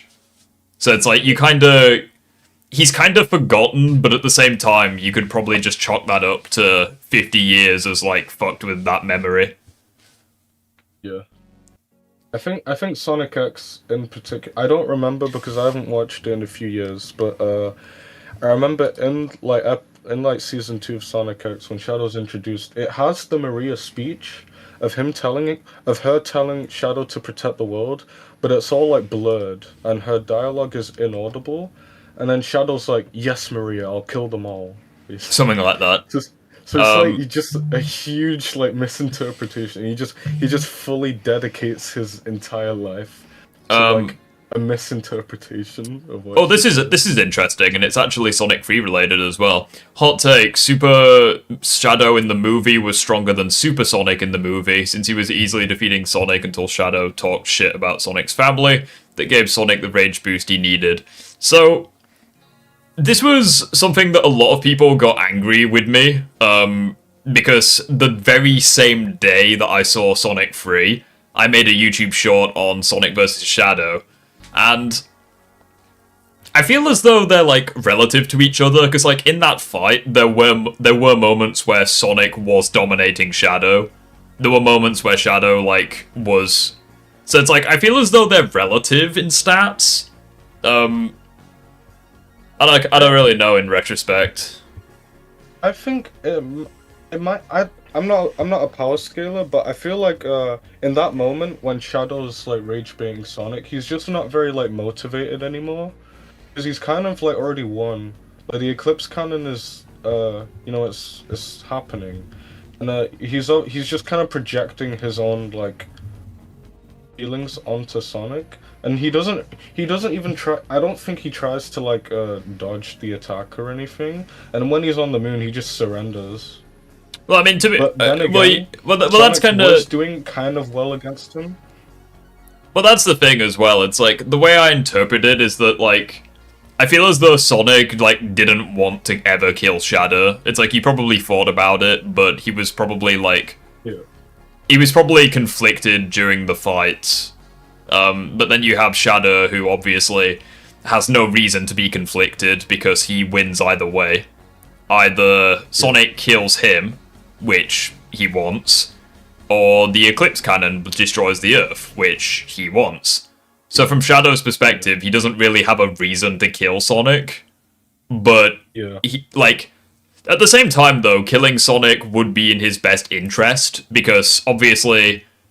If Sonic kills Shadow... if Sonic stops Shadow and then stops the Eclipse Cannon, it's like Shadow loses, because he then has to live in a world without Maria, which obviously he doesn't want. So, it's like, I feel like you could argue that one has a slight edge against the other, I think it honestly just comes down to Shadow having like the teleportation. I think that gives him the edge over Supersonic. Because like that's how Supersonic lost the fight. Like he was basically putting in like a full-on combo on Super Shadow. Shadow teleported behind him and then just roundhouse kicked him into the ground, and that like ended the He really fight. spun that during the movie, to be honest. Like just every like. Well, that's what Honestly, I mean. like, It's yeah. like I feel like Supersonic is like slightly stronger than Super Shadow, but Shadow has like the hacks or the teleportation, and of course he has the Chaos Spears, which he didn't use against Sonic, but he still has that.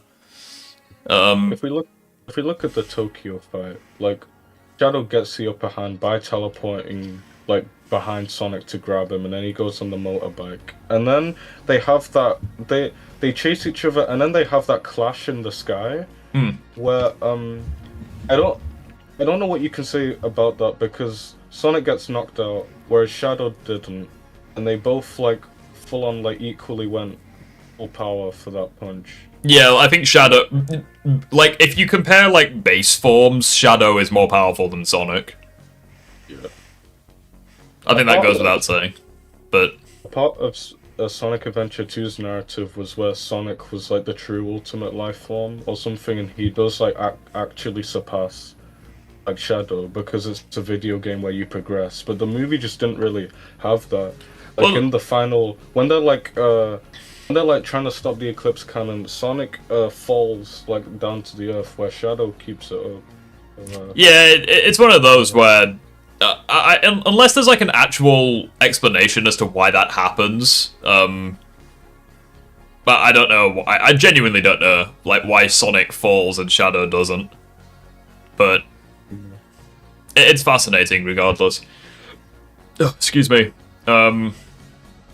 No way Eggman's technology could be multiversal, and if Supersonic got defeated by it, Supersonic can't be that strong.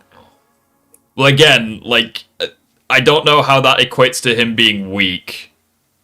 Like, he got caught off guard, Eggman had prep time, and Sonic underestimated him. Like, I don't know how... And also, you gotta keep in mind, that applies to, like, a very weakened version of Supersonic. Because obviously he gets stronger as the games go on. So, I don't really know what it proves anyways. Like, Frontier's Supersonic, for example, is, like, significantly above that. Wasn't the machine from Unleashed like specifically for draining the Chaos Emeralds? Like he used like Dark Gaia's power or something? Yeah, it's like, he basically uses, like, Kryptonite against Supersonic. Like, that's because... So it's less of just a powerful machine and more the machine harnessing something powerful. Yeah. Especially since, like, that machine is one of the few things in canon that was capable of hurting Supersonic. Because we actually see Supersonic, like, screaming in pain.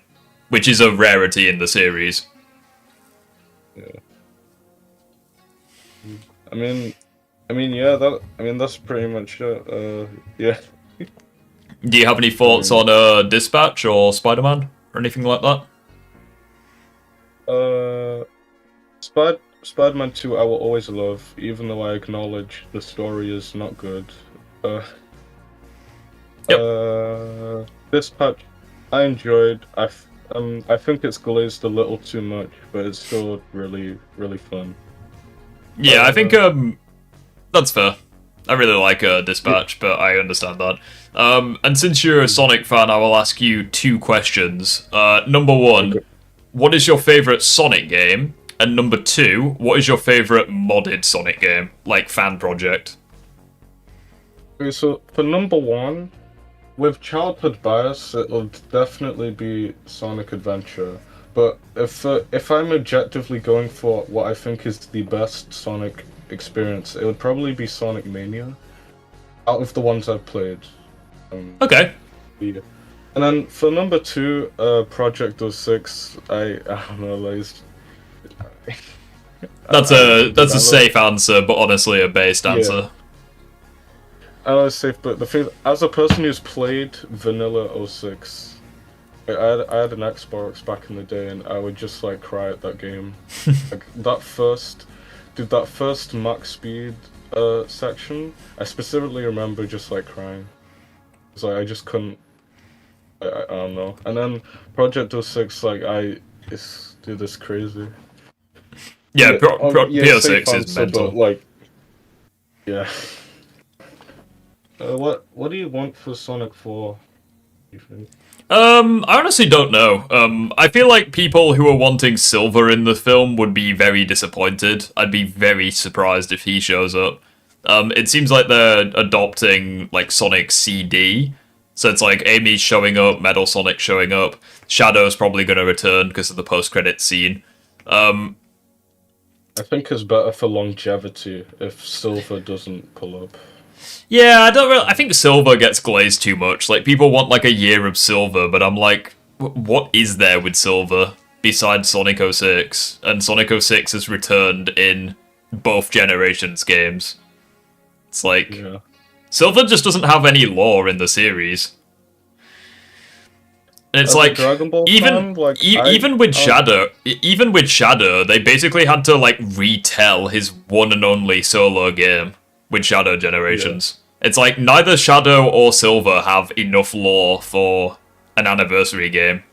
It's just the truth.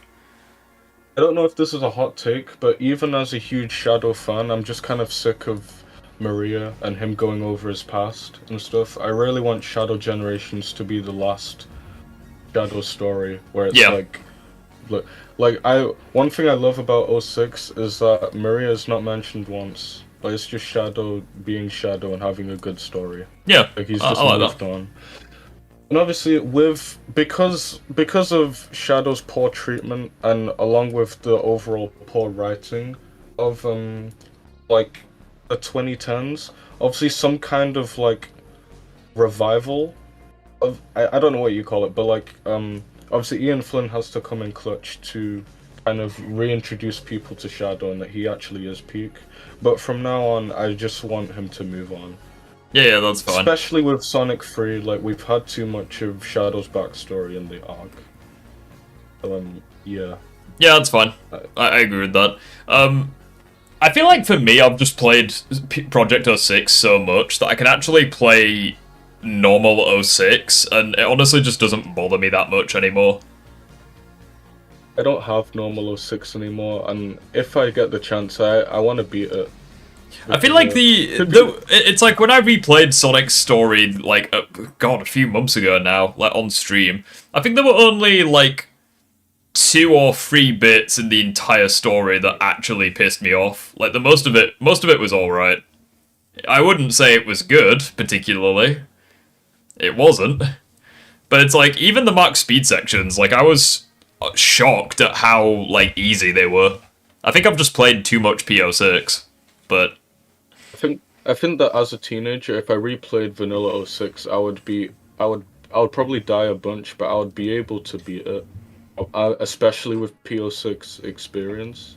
Yeah. But, like, dude, because, you know the thing about Vanilla 06, I don't know if this was just on the Xbox version, but when you go to Emerald Coast and you do the mock speed sections, and if you fail, you go right to the very beginning. Yep, that's how it works, yep. The game has no autosave. Yeah. Yep, that's not a 360 issue, that's just an 06 issue. The game, I think the biggest kick in the balls is when you fail Kingdom Valley, because then you have to do those frickin' trials again. Yeah. The Trial of Courage, where you can't get hit a single time with no rings, you have enemies with frickin' miniguns. It's not fun. So with Bruh, 06, I've only, like... I could not tell you how happy I was when I did that mission first try, like, recently. That was such bullshit. I wish I could join to disagree, but you banned me. I mean, if you don't be a butthole, then yeah, I'll unban you and get you in. What do you want to debate, sir? What do you want to debate, human? I have a feeling I know what it is already, but you know what? Fuck it, I will humor you. Where are bans? But I hate... The layout is so dumb on PC. I prefer the layout on phone. Well, yeah. I like your videos, so keep doing what you're doing. Yeah, I appreciate it, man. Having me. Yeah, no worries. What See you, dude. what are like your favorite videos, just out of interest. Oh, I think he left. Well, never mind. Right, there you go. You can join. Speaking of which, I'm just gonna go for a I'm just gonna go for a piss and go and get like a drink or something. So yeah, I'll be like right back. Why did he get banned? It is what it is. Yeah, I'm just gonna my bad. No, it's all good, dude. Don't worry. If anyone has any disagreements, just let me know. I'll be 2 seconds. I'm just gonna use the toilet and get some more lemonade because my stomach is fucked. I'm not feeling very well, so goodbye for now.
Has returned.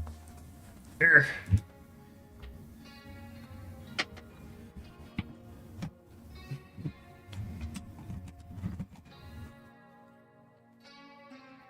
Right, let's right, get your. Are you getting in then?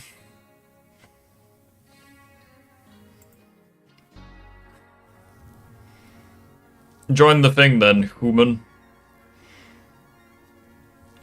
Let's get some disagreements in. That half of you go back in body bags. And that right there, when I heard her say that, I was like, oh my goodness, that is cold. That is nasty. Like, that was the best moment that I've You have seen from Snapchat? Blonde Blazer to this point, and probably. I do have Snapchat, but I'm not giving out my personal Snapchat to people I don't know. Sorry. It's not a business account. It's my own personal account. So.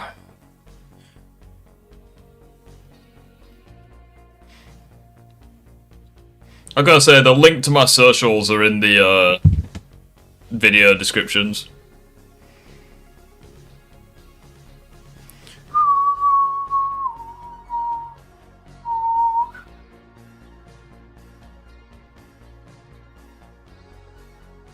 Spider-Man 3 is an underrated movie. Oh dear. I mean, Spider-Man 3 has good moments, but I think the writing isn't very good. Drug bust. Sonar has become one of my favorites. I'm kinda curious. Oh yeah. Sonar's pretty goated when it comes to that sort of thing. Matter. We have more people showing up, and I'm still failing to take out half of you. You know, all the doubt was cleared up basically in this cold moment. How about the second one, when she gives Chase the amulet? Let's I'm debate. Sure all of us. Alright, well, I'm waiting for you to join. Alright, there we go.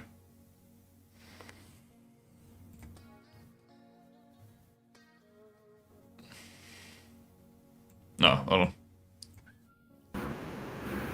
Long time no see. Yeah, that's fine. What's your disagreement? Tell me why. First of all, I want to say, good to be back. Okay. Whether you stay is entirely up to you. Don't worry, I'll behave. Alright, what's the discussion? It was originally going to be about Invisigal, but I already know how that's going to turn out, so it's going to be something Well, you can try if you want. I tried already, and it sucked. Alright, fair enough. Anyway, I'm going to do from a video you talked about with SK, and it's about Spider-Man 3. Yeah, okay, what about it? I think it's an underrated movie. Okay. For what reasons? Well, because it still has those wonderful Sam Raimi's moments you like from usual 2. It's got great fight scenes. I like the theme of the movie is about forgiveness. I like the character development of Flip Marco, Peters, getting back with Harry, and I actually thought Venom was good because he was like a dark mirror to Peter Parker. Okay, let's talk. Okay, let's talk individually. So, do you agree that Sandman is a mess of a character? Aside from the Uncle Ben retcon, no, I don't think so. You don't think that he has like very fucked morals? Well, as you remember in what he said, he's trying to do this for his daughter Penny. Well, no, he specifically says, "I'm not a bad person. I've just had bad luck." And then it cuts to him fucking murdering police people and like causing carnage in New York. Well, I mean, well, sometimes you have to make tough decisions. Well, how is that a tough decision? It comes across as him just causing chaos. Okay, because... Okay, sure. Also... Sorry, go on. Okay, go ahead. Also, in the final battle, Sandman said he didn't want any of this. Meanwhile, in the final battle, he was gonna kill Spider-Man. You know, it's because Venom told him to do it. Well, no, Venom didn't do shit. Sandman agreed to it. Like, Venom offered him the opportunity to kill Spider-Man, and Sandman, like, accepted. Like, he wasn't... Between you and me, I would have had Venom kidnap Penny as, like, ransom. Help me kill Spider-Man, and you'll get your daughter back. Well, that's fine. Well, that's fine. That didn't happen in the film. I'm just saying that that's a small different way, but... Well, I agree. It would have been better if he, like, manipulated Sandman into doing it, but he didn't. That's the problem. Alright, well, give me a moment to think. Redo what you told me what you just said. I said, so at the end of Spider-Man 3, Sandman says to Peter, like, I didn't want this, I didn't choose to be this, but I had no choice. Yet in the final battle, we see him, like, he's perfectly happy and willing to kill Spider-Man. Well, I think because of that. I think because when he tells Peter He isn't saying, I don't want to fight Spider-Man. He means, I don't want to become a criminal, but my daughter was dying, and I couldn't get the money on any other way. That's the core tragedy of Flynn Marco. He isn't a killer at heart, but he will use force if it's the only way to protect her. Well, that's perfectly fine. Protecting her is irrelevant when killing Spider-Man. And also, he wasn't trying to kill, he was trying to overwhelm. He can attack your trucks inside like a giant monster, yes, but notice, he never targets civilians. He swings at police vehicles and knocks them away, but he's not hunting people down. His attacks are massive, but mostly indirects. He's trying to keep Spider-Man away from Venom and keep them from interfering. That doesn't make him innocent, but it does fit his MO. He's using brute force as a shield, not as a murderer. He literally is happy at the opportunity to kill Spider-Man. He is going to be him, like smiling, like. Well, no, he's not sadistic, but he is willing to kill Spider-Man. So okay, well, that's not the actions of a innocent person. Yeah, well, I think because after the train fight in multiple confrontations, Sandman thinks Spider-Man ruined his chance to save Penny. Peter is hunting him, and Peter attacked him first in the subway fight. He was a threat to his daughter's future. Also, Goji Chronic in chat. Blonde Blazer clears Invisigal. I agree. Blazer supremacy. I'm gonna ignore that. But again, we can do Blazer versus Invisigal after this, but I'd rather not, because I've already dealt with it 3 times already. Well, again, it's like that as well kind of comes across as like very messy for his morals, where it's like if the entire time he just wanted money for his daughter, but if that was the case, he would like not reject, he would not accept Venom's proposal to kill Spider-Man. Yeah, well, here's the thing, yeah, right, it is messy, but not because, it's messy because Flint Marko himself is a messy, conflicted person. He's not morally consistent, that's the point. He's not a noble hero or mustache-twirling villain. He's a desperate, sacred father who keeps making worse decisions out of fear. People under extreme pressure acting consistently contract themselves all the time. That realism is a part of what makes Sandman one of the more grounded villains. Well, again, like, it comes across as conflicted, unlike contradictory. It's like, I feel like I don't think that's a good enough reason for it. Especially... Also, sure, he just wanted money, but doesn't mean he won't hurt people. He wants to avoid killing, yes, but his priorities are protect his Penny and avoid hurting people, not the other way around. So when push comes to shove, he will harm someone if he believes they are, blocking his survival or threatening his daughter's future. That doesn't make him evil, but... Well, again, like, Spider-Man's doing neither in the final battle, specifically. And he agrees to kill him. Well, I gave you a lot of disagreements, and this is what I think. But it's like, it just comes down to the fact where it's like, okay, if Sandman was, like, desperate for money and shit, I feel like he wouldn't, like, he wouldn't do some of the shit in the Spider-Man 3. Like, it kind of, like, ironically enough, it's one of the, especially within the context of him having, like, remorse about Uncle Ben's death for, like, literal years at this point, and yet he's so willing to, like, attack humans when he gets, like, the sand powers. It comes to, like, it's very, I don't really know. Like, this is supposed to be, like, a broken man who has, like, nothing to live for except his daughter. He has, like, a lot of remorse and regrets for his actions. And yet, whenever it's convenient for the plot, he's just perfectly willing to kill people. It doesn't really make much sense. It's not like Doc Ock, where he's kind of, like, controlled into doing it. It's like with Sandman, it's like he's making those choices on his own. Well, here's the thing. Flint has two emotional modes: a remorseful father and a cornered animal. Flint is not consistent because his life is not consistent. When alone or calm, Flint, the father, dominates. Remorseful, emotional, regretful. When attacked, cornered, and overwhelmed, the survivor dominates. Well, People no. become a really good. Well, Hold on, let me finish. Well, Let me finish. the issue with that is at no point in time is he cornered or overwhelmed by Spider-Man, because Spider-Man loses every fight to Sandman, outside of the black suit. Didn't he go moron in the train because of the Uncle Ben thing? Well, that was black suit Spider-Man. Well, you're right. He never truly cornered something. But look at every major scene, like in the armored truck fight. He's swinging to stop him. Flint could flee at any moment. He's not trapped, not desperate. He's not fighting for his life. He's fighting because he doesn't want to get caught. But yeah, but it's like it comes I mean, comes he even across. said, I don't want to hurt you. Leave now. But yeah, and that's part of the issue. It's like he goes from that to killing Spider-Man at the end of the film. And it kind of comes out of... It feels as though there's no build-up at all. Like, it just comes out of nowhere. Okay, well, Like, I saw.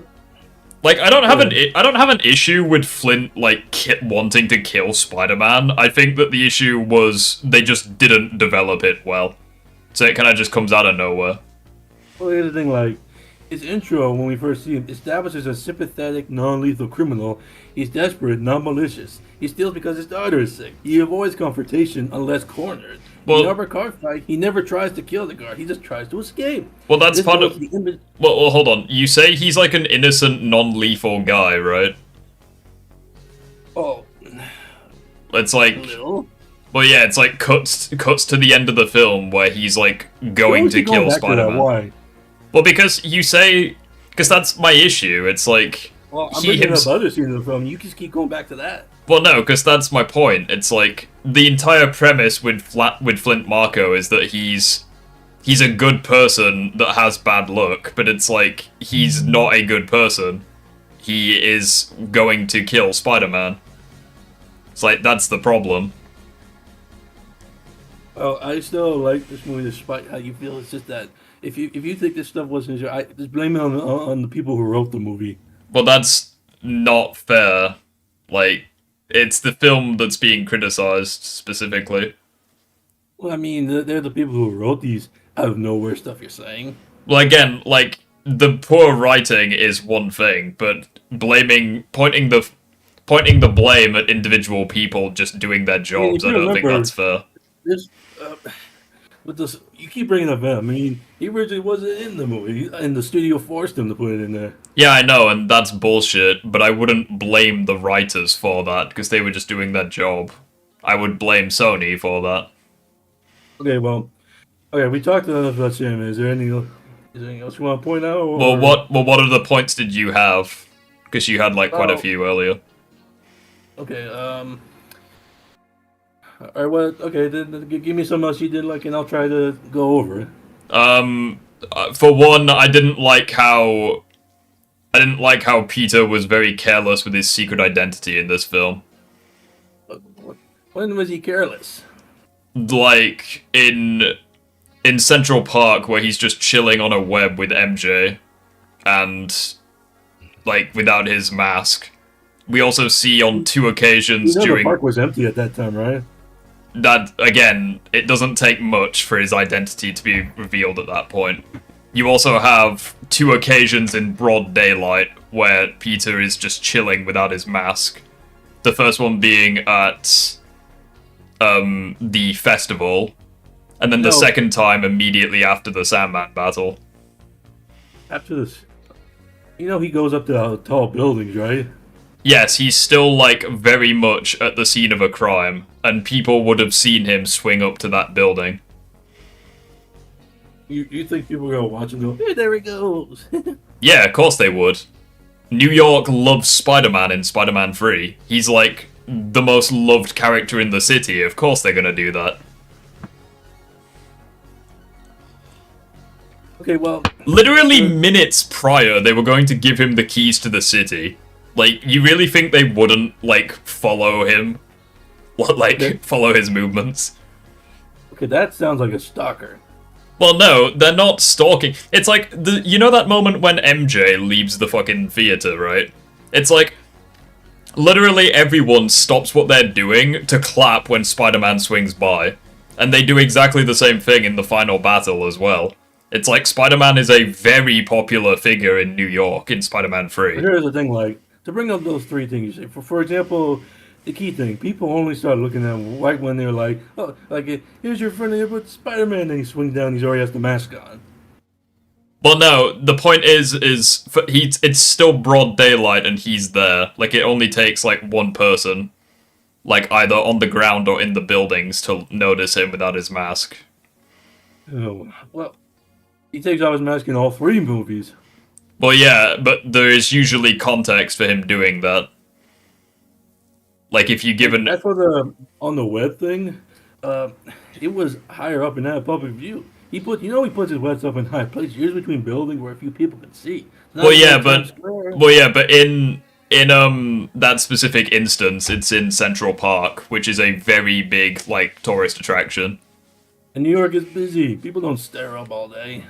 Well, no, like, okay, the Central Park example is, like, the least shit of the three, but it's still a problem. You say it's the least shit, and yet you still criticize it. Well, yeah, because, you know, the lesser of two evils is still evil. The lesser of two problems is still a problem. Oh, all right, well, I'm gonna try something different. Do you hate the emo Peter? Be more specific. Like, do I hate, like, the symbiote storyline, or just... Well, I mean, like, I always hear people say, like, when he has, like, the hair down, doing the dancing. To be fair, how many people would recognize him and go, hey, that's Peter Parker? I feel like people would recognize him immediately if he's just chilling on a frickin' Spider-Man web. Like, it stands to reason that he would be Spider-Man. Right? Like, the issue isn't that people would recognize that it's Peter Parker. The issue is that people would recognize him outside of the Spider-Man suit. Where they would be like, oh, Spider-Man is a white man with brown hair. Because that could endanger his environment. Also, Spider-Zone. In that specific scene, Mary Jane Watson was with him. People would recognize her, because she was like a big film star at the start of Spider-Man 3. People would 100% recognize her. You know, if you go that far, why didn't people, like, click your pictures on the train in the second movie? Because there was context behind that. He literally just saved their life, and out of respect, they didn't do that. I'm just bringing up a similar thing. Well, no, but there's context justifying that example. Okay, going back to what the next thing I was saying, like, I've always seen people always hate, like, you know, when he has the hair down and does the dancing.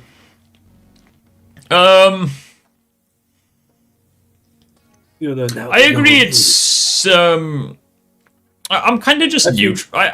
I'm kind of neutral to it. Like, I think it's silly. I think what would have been nice is if we just got, instead of having emo Peter montage, it would be cool if we got, like, aggressive Spider-Man montage. Like, well, I did read that there was actually a scene where he shows him, like, beating up criminals too hardly. Yeah, I think that's honestly would have been better. Like, if we had like a bit of both. They actually did film a scene for that, but it got cut. Well, yeah, that's what I mean. Like, it got cut, which is a shame, because I think that would have been better if the film had that.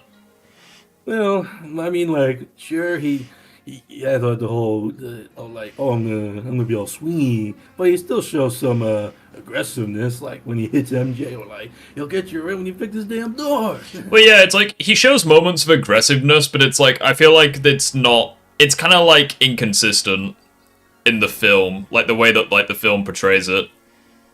It would have been cooler if, like, we just saw more of the aggression.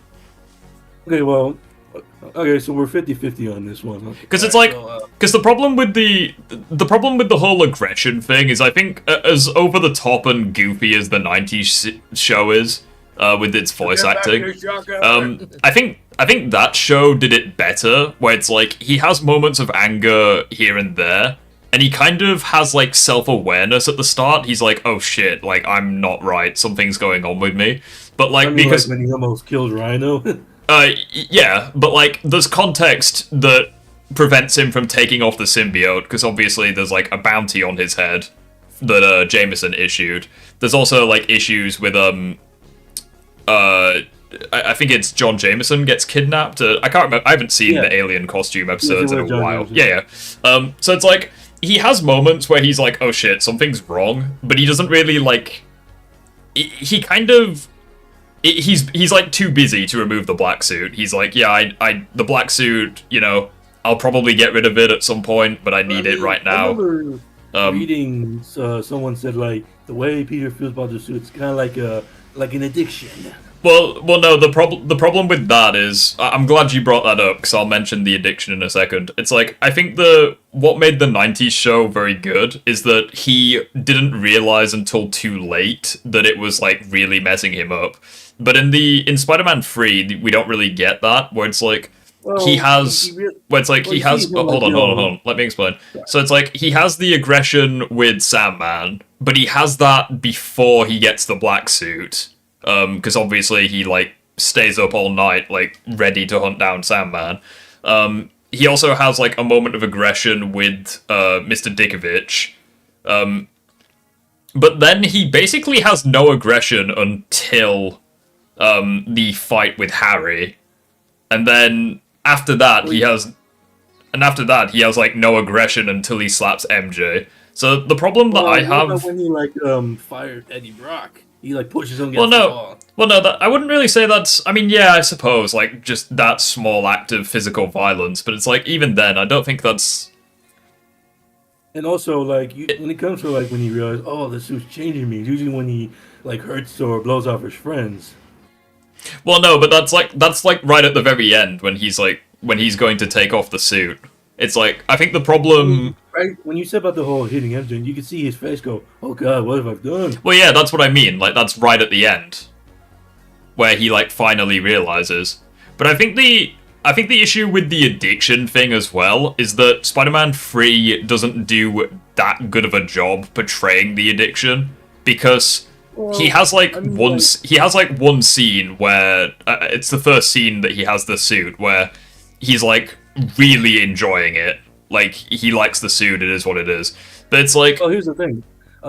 I remember in like I don't know if you saw, but in the editor's cover of this movie, there's a scene where he like slowly walks over to the case and he can feel it like moving like it's alive and he smiles.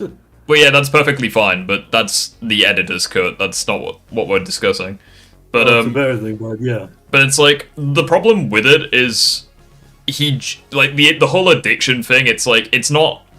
It's explained better in the novel, but in the film it's not explained very well at all. Where it's like he can basically shrug. He basically like takes off the black suit from fighting Sandman, and then he just doesn't put the black suit on again until like going to fight Harry, and then he has the black suit on like until he removes it at the church. Like after that. Well, I mean, like that goes to show when he brings it back. That shows it like, oh, this suit gives me more power. Well, no, but like it's not so much of an addiction because he basically like between him fighting Sandman and him fighting Harry, he basically forgets about the black suit altogether. Well, because for another example of a cut thing, when he goes back to his apartment and he looks himself in the mirror, he gets like a flash of venom, and he's like, no. In the film, that doesn't happen. Like he looks at the black suit and then he takes it off. But I don't know if that's a case of. That's another thing that they cut out. Well, yeah, but that's what I mean. It's like they cut stuff out. Like it is what it is. It's like it's not in the film anymore. Well, it proves that it happens. Sure, it wasn't in the movie, but no. Okay, if it's not in the film, it's not canon. Like that's how I view things. So it's like. Okay. But also, even then, it's like. He has like a moment of even if we run with that, right, it's like okay, he has a moment where he's like, oh shit, the suit is something's wrong. It's like okay, he takes it off and then doesn't put it back on again until Harry. Like it's like if there's one thing that I think the Insomniac game did well, it's that he basically wears the black suit like always until he takes it off, like at like when they morph his shirt into black. Yeah, like, that's one thing that I think Spider-Man 2 did well with the symbiote. It's like Peter's wearing it like all the time, and it like slowly shifts to his it hides in plain sight by like mimicking his clothes. Because that's one thing that's one thing that Spectacular did really well as well, where at the start the symbiote was basically just another Spider-Man costume, but over time he wore it like all the time because it like mimicked his clothes. Cool. And if you don't remember, I remember apparently the whole aggressive thing wasn't a thing when they first introduced the symbiote in 1984. Well, that's fine. Like, that's how it was in Spider-Man 3.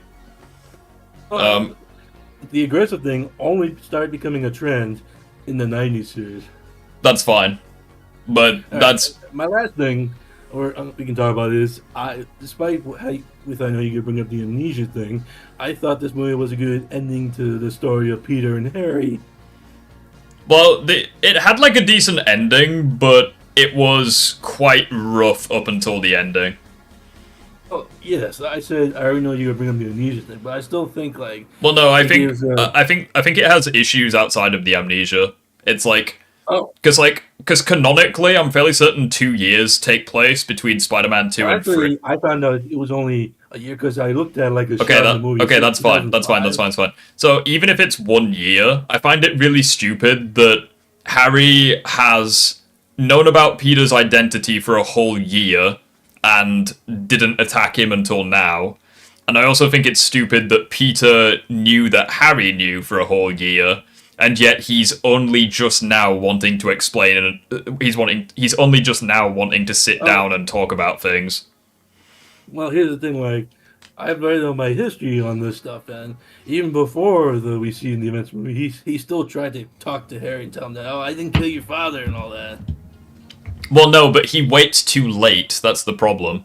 Like, he should have done it, like, a week after the events of Spider-Man 2. Like, at the very latest. Or if he wanted to, right after he took his mask off and he breaks the chains. Nah, I feel like that would have been quite irresponsible of Peter because of the, like, the urgency of the situation to stop Doc Ock. But, like, I think waiting, like, an entire year is very stupid for both characters. That's for the thing you said with Harry. You know, this was like right after he learned his dad was the Green Goblin and was trying to figure out all the tech he had and the performance enhancing drug. Well, it's like with Harry, I don't think it's as bad for that exact reason, but with Peter, I think it's stupid. Because it's because the thing with Peter, it's like, okay, he basically waited. You don't know what he did throughout a whole year after the second movie. Well, I know for a fact what he didn't do. He didn't talk to Harry and explain shit. Like he should have. That's what I just said. You don't know if he did or not. We know for a fact he didn't, because at the start of Spider-Man 3, he literally tries telling him... That could have been one of the many attempts. Well, no. He says, Harry, I need to talk to you and explain things. And Harry says no. It's like, I feel like Peter wouldn't have tried that, like, 50 times if the answer was no the entire time. Okay, well, I know you'll just... point this thing up, but there was another thing they filmed where Peter actually, during the opening montage, actually goes to Oscorp to try to talk to Harry, but the receptionist tells him no.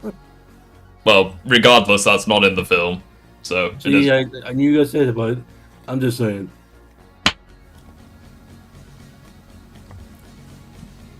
I mean, regardless, that wouldn't improve the film. Because it's like, if it's in the opening montage, it's still like a year after the events of Spider-Man 2.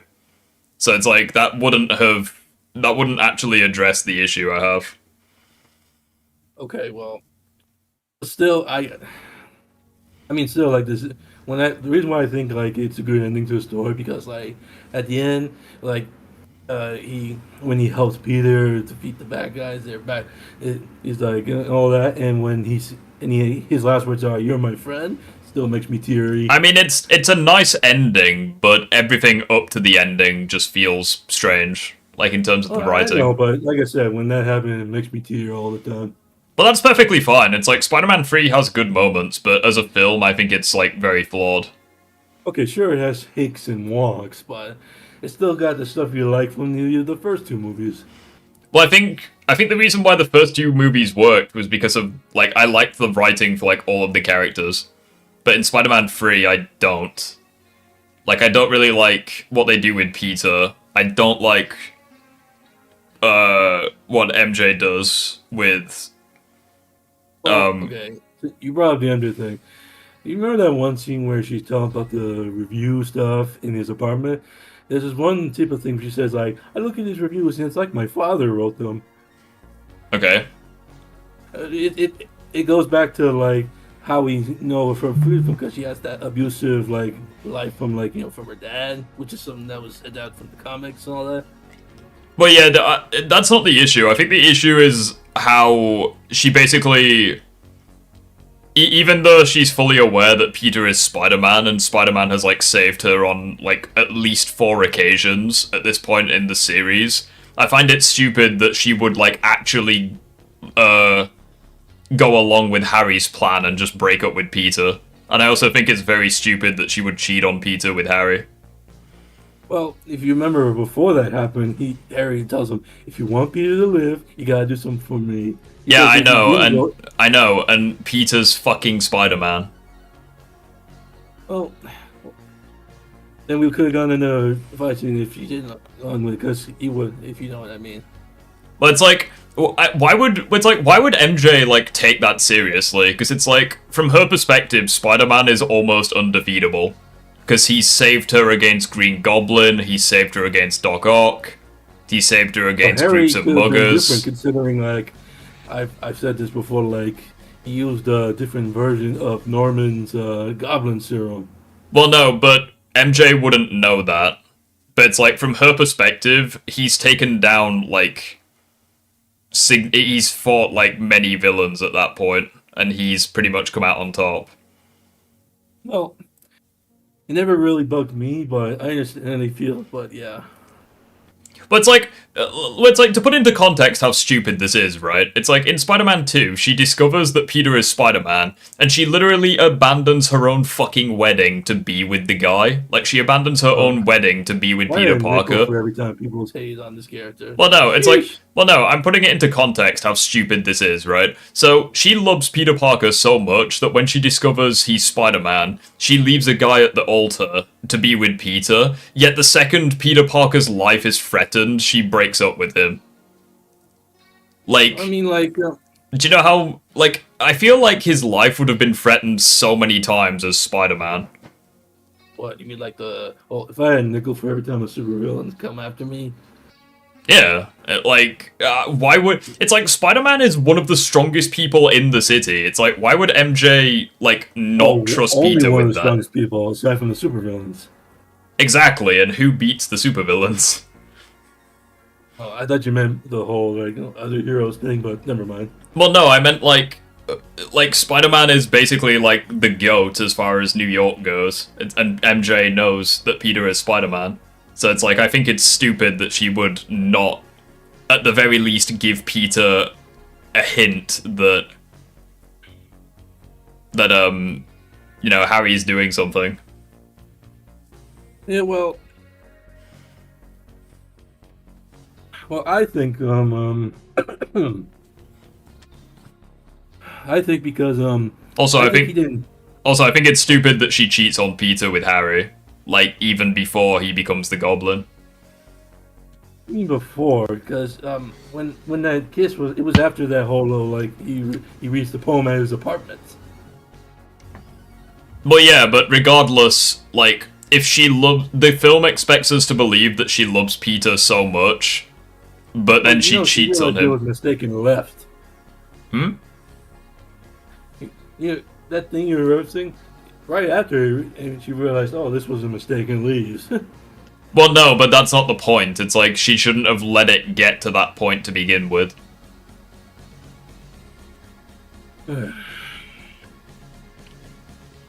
And so yeah, to go back on your thing, like, I don't think he targeted MJ because Peter was careless. I think he targeted him because he already knew Peter was Spider-Man since the second one.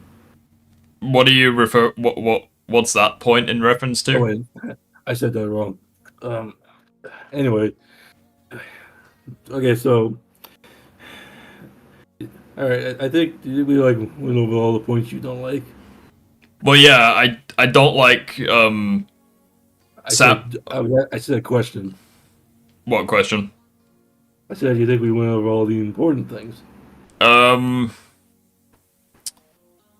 mean, there's Eddie Brock who doesn't get much character development.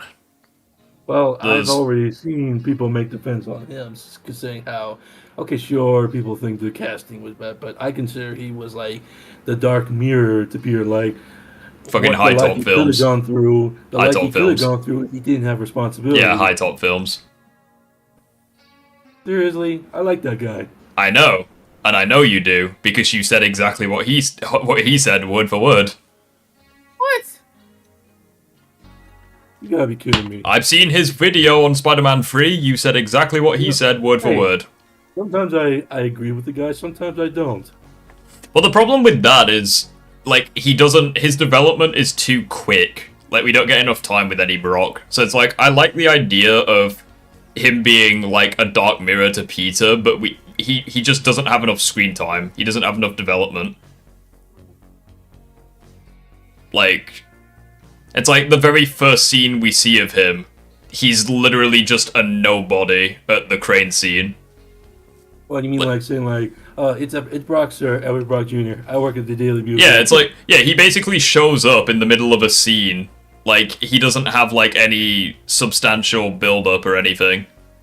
So like- what? They could have had like James and go like, Parker, this is our new photographer, Eddie Brock. Well, yeah, it's like, if his introduction was at the Daily Bugle, like, if this version of Eddie Brock is a photographer, it's like, yeah, I think that would make more sense. Like, introduce him at the Bugle. I won't deny you there, but okay, and sure, his screen time wasn't in that, but for what I think we get, I think it was enough in my opinion. But it's like the problem with him is like he's basically just an ass. He's basically like, you could say he has good intentions, but he is still an asshole. It's like Well, I think that's the point, because like I said, well, no, this is basically it's like, if what Peter could have gone through. well, no, that's have not. Uncle Ben. Hold on, that's not the point. The point is that he doesn't like his transition from being like a good guy with bad tendencies to being a full-on freaking murderer. Like, it's too quick. It's like he gets screwed over once by Peter Spider-Man. ruined his life. Again, Lost a girl and lost You're a guy. interrupting. Sorry. It's like Spider-Man screwed over his life once when he broke the camera, and he immediately pulls out another camera. So it's like, that's not that big of a problem. It's like, Yeah, well, Aside- taking photos. it's like he gets him fired from the Bugle, which, I mean, that's fair.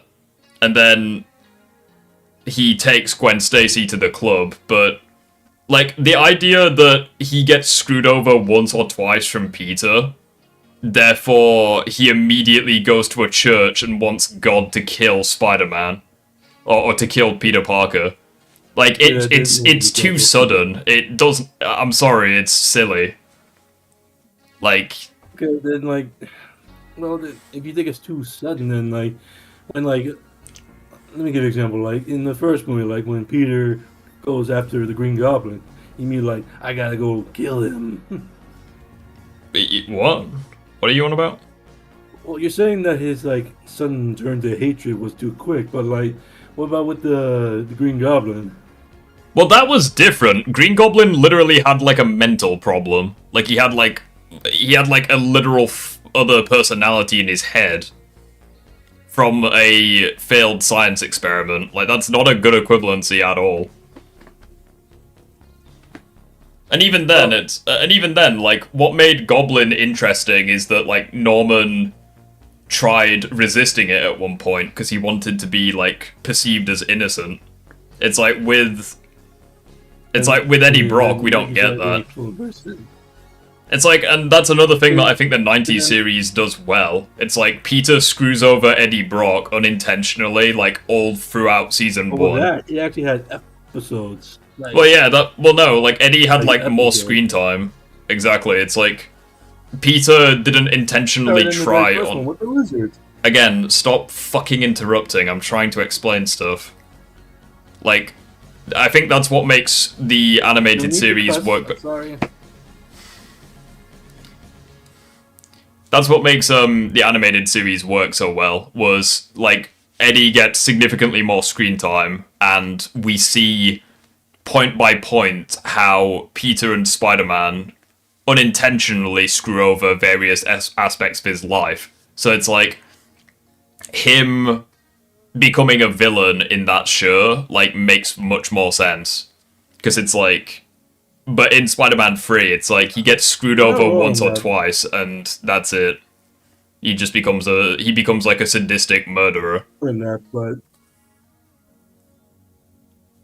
like the film that's like a TV show and that has like episodes. well, no, but the point is that the films did a good job with their villains because they gave them more screen time. But it's like with Eddie, he didn't get that. Like the film, that's what you have having 3 villains, but oh well. Well, yeah, and that's part of the reason why Spider-Man 3's a problem. It's like the film unironically expects you to believe that getting fired and getting a bad breakup, even though they weren't really dating to begin with, is all it takes to become a sadistic serial killer. Like, I don't buy that for a second. Some people tend to break easily. Well, grow thicker skin. It's like, I don't know what to tell you. It's like... Also, within the context of Eddie Brock specifically, it's like, he's tried applying for, like, newspaper jobs all over New York and not one of them accepted him. It's like, I feel like he'd be used to this by now. Alright, let's try something. I mean, like... It's like, it's the same issue that... It's the same issue that I have with people who are like, oh, Peter in Spider-Man 2, like, the grief from Aunt May was fucking him up. It's like, it was 2 years ago. Like, human beings are not that freaking fragile. Yeah, well, you acting like you've seen this out in the real world. I mean, from Spider-Man's perspective, it's like he has seen a lot of fucked up shit. So I don't buy the argument That's not that... what I meant, but okay. Well, again, it's like I've seen, like... I've had, like, my own experiences. It's like, it is what it is. Well, I mean, I know you won't agree with this, but when he was Venom, despite him being too small and the face peeling back, he still felt scary. But that's not the problem. Like, I don't give a shit about, like, his design or his appearance, because that's, like, surface level. The issue is he's basically just a nothing character when he becomes Venom. Because he's literally just sadistic serial killer. The villain. I mean, isn't that who Venom was when he first appeared in the comics? Well, no, like, at no point in... Well, because it's like, with Venom in the comics, it's like, he either didn't want to kill Peter initially because he wanted him to suffer, or he was never a villain to begin with, and he was, like, a lethal protector. But it's like, with Eddie Brock in this film... And again, you even have, like, other adaptations to go off of, like, the 90s show, where he wanted to... Tom Hardy movies. That's irrelevant. But... It's still Venom. It's not Venom. It's Venom in name and design and nothing else. Oh, well. I had to bring it up.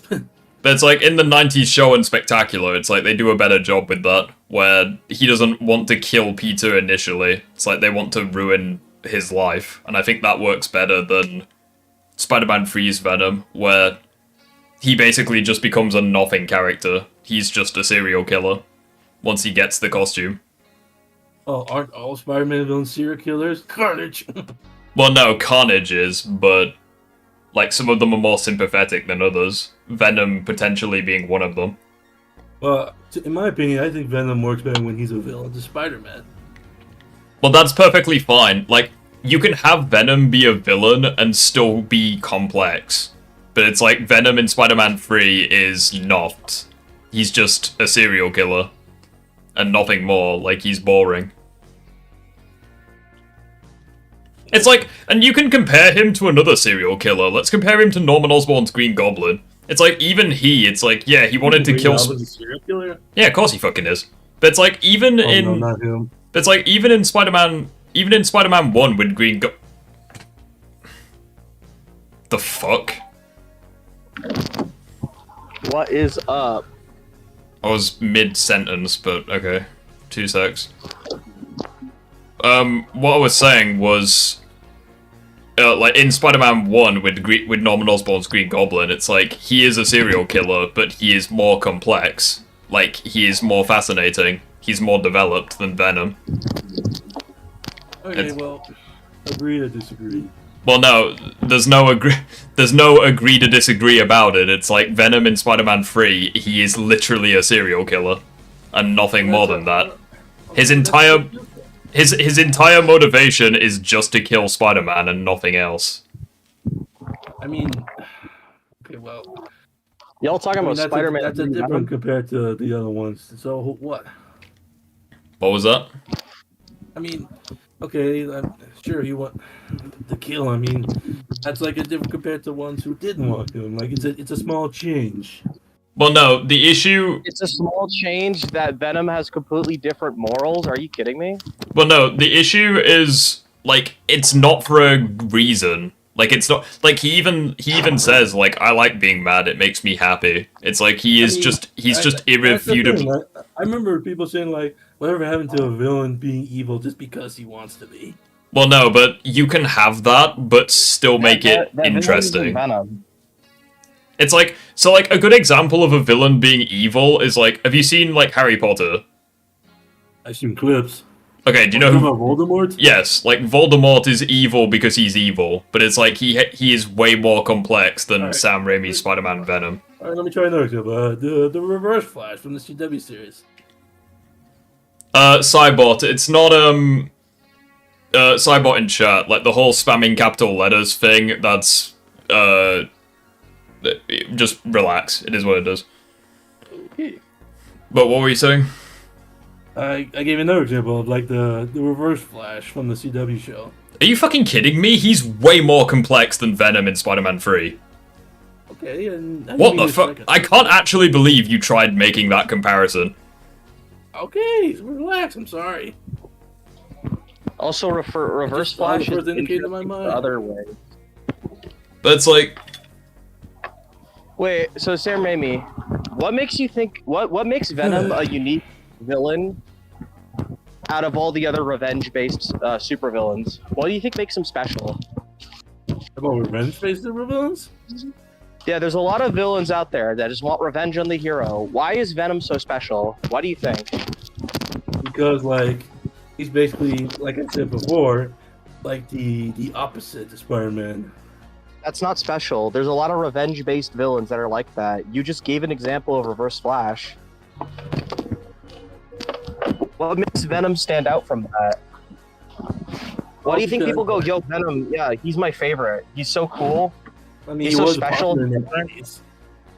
Yeah, why do you think that is the case? Well, because what makes him stand out from Reverse Flash? If you let me say it, I will. Okay, go ahead. Alright, it's because I think, because of the... You're talking specifically about this version, right? I just wanted a reminder. Yeah, this specific version of Venom. Okay. Well, I'm talking about Venom in general as a concept. Why do you think Venom is so special compared to these other supervillains that are like, I want revenge, fuck you, hero, whatever, you know? Because of the tragic, complex backstory that he broadcasts. What complex backstory?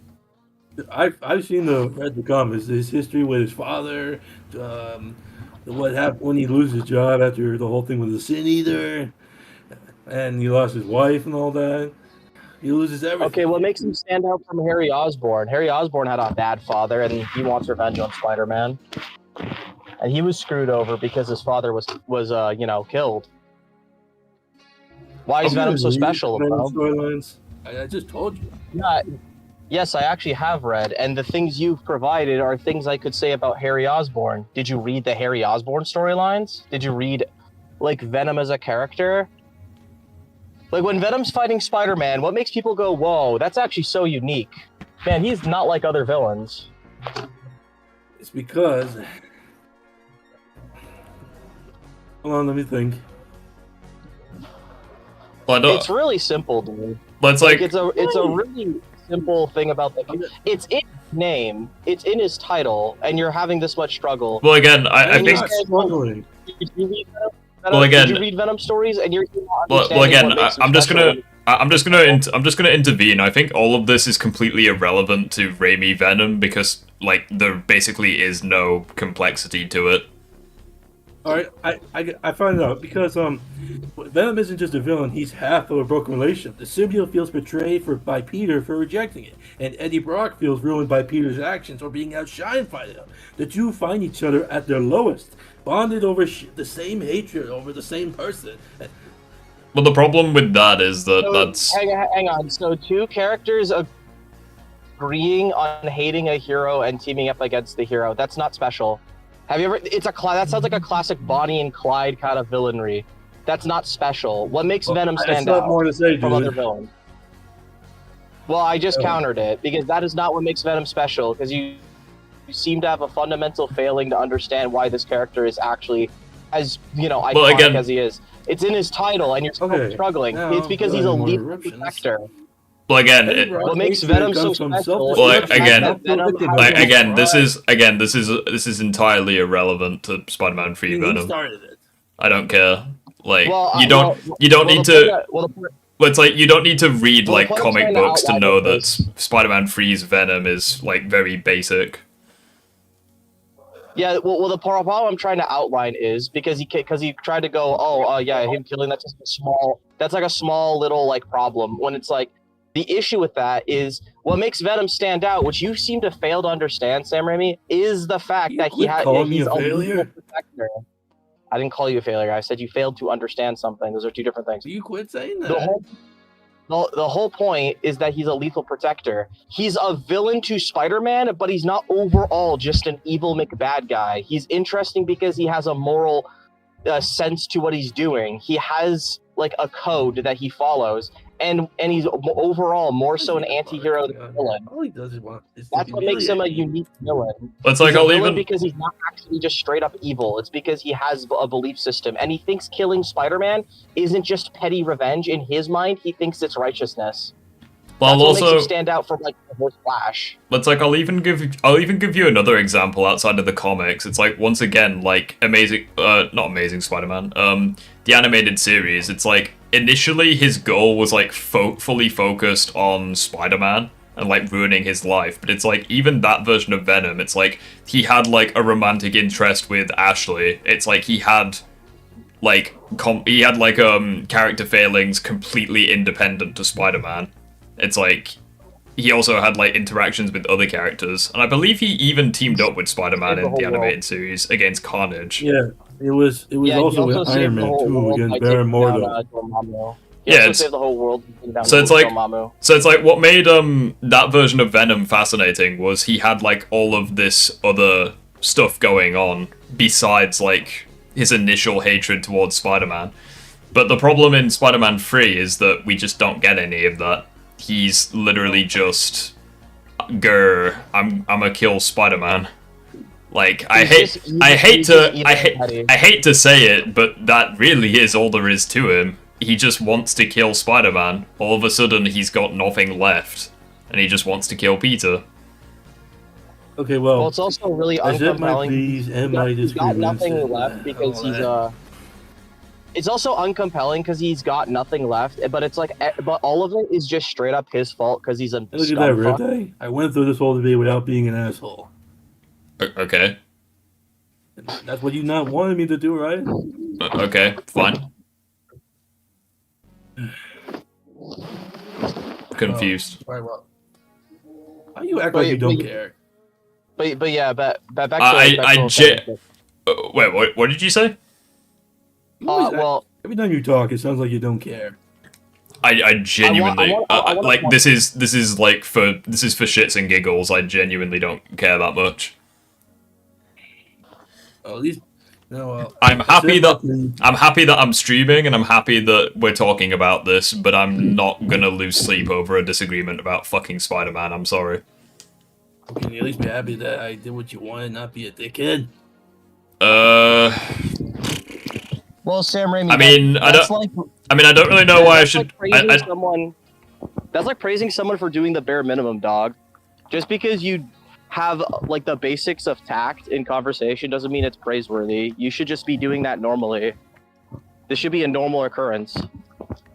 I was gonna say I don't really know why I should be happy that like you did the bare minimum in a conversation. Bare minimum. I Yeah. gave you detailed arguments. Well, no, the arguments isn't the problem. It's like remaining like respectful as well, and you know, I it's was like, respectful the whole time. well, yeah, and that's the point. It's like that's, you know, that's what I bare expect. Yeah. And I'll be respectful going forward. Okay, cool. Congrats, Very well. congrats, you're well done. We have character development. More than Venom had in Spider-Man 3. The, Like- the character development thing is a basic human being now. That's crazy. Thank you for having me. I said my plea. See you next time. Yep, adios. Fuck me. What is up, Rift? Hello, dude, you good? Yeah, I just saw what was going on. I'm like, Sam Raimi, I have to go in there. Yeah, that was chill. Well, relatively speaking. That's a surprise. for, Yeah, I, Sam Raimi's Spider-Man. I had a small chat with Borgie. That I feel like I don't know if you've cut all communications with him. I'm not gonna talk about, you know, the shit on stream, but from what he told me, it sounds like honestly like a 10-15 minute long VC between the two of you would probably sort most of the shit out. I mean, all that I'll say is he's the one who's too cowardly to get in VC. Keeps I mean, leaving every that's time. between you and him. All I can say is, like, I feel like it is an easily, like, it's a situation that can be easily sorted out. It's not like, it's not like other dramas that people have had. I agree. I just think, like, you know, if that's the case, you know, he has to, like, man up and actually properly talk it out instead of whining and leaving every time he's wrong. That's what keeps happening. Every time I get into VC with him, I'm literally getting foot ground with him. I'm like, okay, do you get it now and shit? And then he just gets offended over nothing, essentially, and then he just leaves. Alright, fair dues. I mean, either way, I don't know much about it other than what he's told me, but 'tis what it is. And keep in mind, like, every time, what I'm trying to, like, get him on is that he keeps defending this kind of horrible behavior from people. And then, like, he's, hang on a second. Just reading chat a second. Rift, if you were to put the movie tie-in games in your versus debate videos, how would you scale them? I don't know, honestly.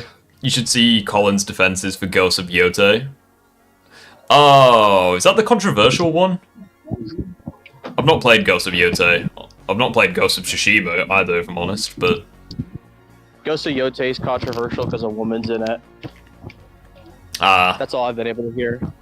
I thought Ghost of Yotei was controversial because there was, like, a black samurai, and it was, like, not accurate to Japanese culture at all. But no, that's Assassin's Creed Shadows. That's, like, a different, Gotcha, okay. game. That just goes to show how out of touch I am with AAA gaming. I mixed up Assassin's Creed and Ghost of Yotei, so fuck me, I guess. I think most of it's boring, so that's fair. It is what it is. What was his defenses of Ghost of Yotei? Like, are we all in agreement that it's a good game, a bad game? Like, I don't know what. I haven't played it, so I wouldn't be able to know. I mean, someone else. Yeah, it is what it is. I just kind of don't have I don't have interest in it because I liked Ghost of Tsushima, but that was because one of the reasons is I really like the protagonist, Jin Sakai. So I'm just kind of annoyed they changed protagonist. So I'm like, I don't really care. Yeah, it's kind of like the Last of Us syndrome, where it's like I liked what's his face, Joel, and then they kill him, and I'm like, all right, kind of tapped out at this point. Goodbye, Joel. Goodbye, Joel. But yeah, like, just quickly back on the Borgie thing. I am willing to get in VC with him. The problem is that he isn't willing to get in VC with me. And he keeps, like, antagonizing me and saying shit about me, like being, like, a bad person and stuff. Despite our friendship for years, over, like, essentially nothing. I mean, that's... I mean, it is what it is. I really hope that you guys do sort that shit out, but... I mean... Time will tell, unfortunately. It's all on him. I've been like, I've done the best that I can. He has to put in some effort himself, but he's too lazy to do that, as far as I can tell. Yeah, it's like the He never comes in VCs to talk things out, and whenever he has an issue with me about anything to do with any kind of drama, he doesn't fucking tell me. He just pretends everything's fine and tries to discommunicate with me. So I'm like, okay, at this point, like, there's nothing I can do. You gotta, like, be a better friend or, like, you know, fuck off. And he's not doing either. He's not. If he wants to stop being my friend and communicating with me, yeah, that's fine, but don't take shots at me in public spaces. That's Because fair. I'm gonna bite back. Because it's like, okay, you don't want to be friends with me anymore. You know, it's been, you know, we have this years of friendship, but nah, you don't want to be friends with me anymore. Fine, then shut the fuck up. You know, just don't fucking bring me up or to take shots at me. Because like obviously that's gonna piss me off, but he keeps doing this. He won't learn his damn lesson. Yeah, I It's got one you. or the other. Either shut your mouth or actually solve this. Like, don't fucking do this middle ground shit. I appreciate your frustration. Are we okay to talk about it in a bit, just because I'm streaming? Oh yeah, sorry. That's all good, don't worry. That's my bad. That's alright, man. Have a good one. Alright. Yeah, just hop out for a sec, I'll keep reading chat. Riff, do you think that base movie Sonic could beat Shadow if Shadow didn't spam his teleportation? No. The film basically spells it out to you that Sonic cannot beat Shadow base to base. Like, he got knocked out in the Tokyo battle, he got knocked out in the abandoned base. Like...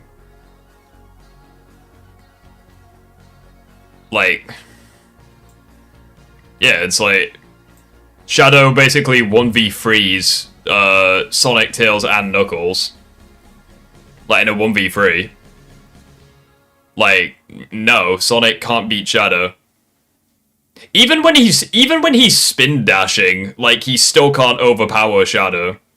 Like, when they're going up the building and Shadow's on the motorcycle, it's like, even when Sonic's spin dashing, which is like his most powerful form, it's like Shadow's still stalemating him even at that point.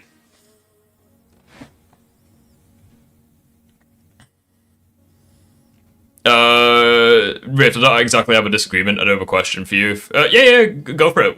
What's your question, dude? I was gonna say, we're gonna be ending the stream soon, because I've got work tomorrow. So, by all means, get your questions in.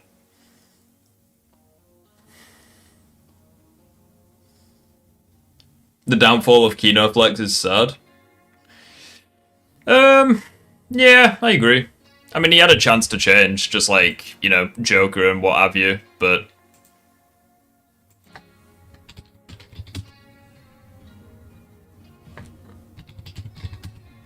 I mean, it is what it is. It's like, just like most people, he had the opportunity to change, and, you know, he didn't, unfortunately, so.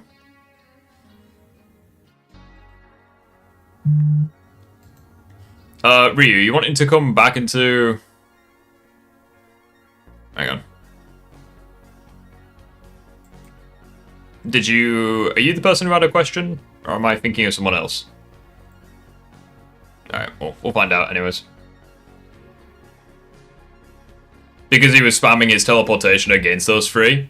I mean, he didn't use his teleportation when he knocked out Shadow, like, in the Tokyo battle. Like, that was literally just his power versus Sonic's, and he knocked out Sonic. Like... I don't know.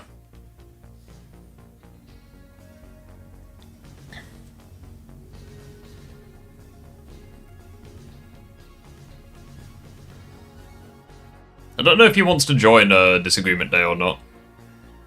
But we'll try it again, and if not, then that's fine.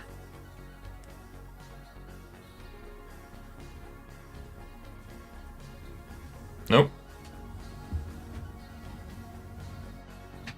He might be here. Is he here?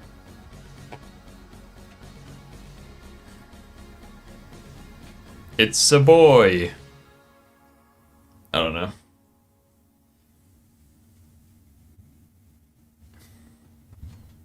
We are chilling right now.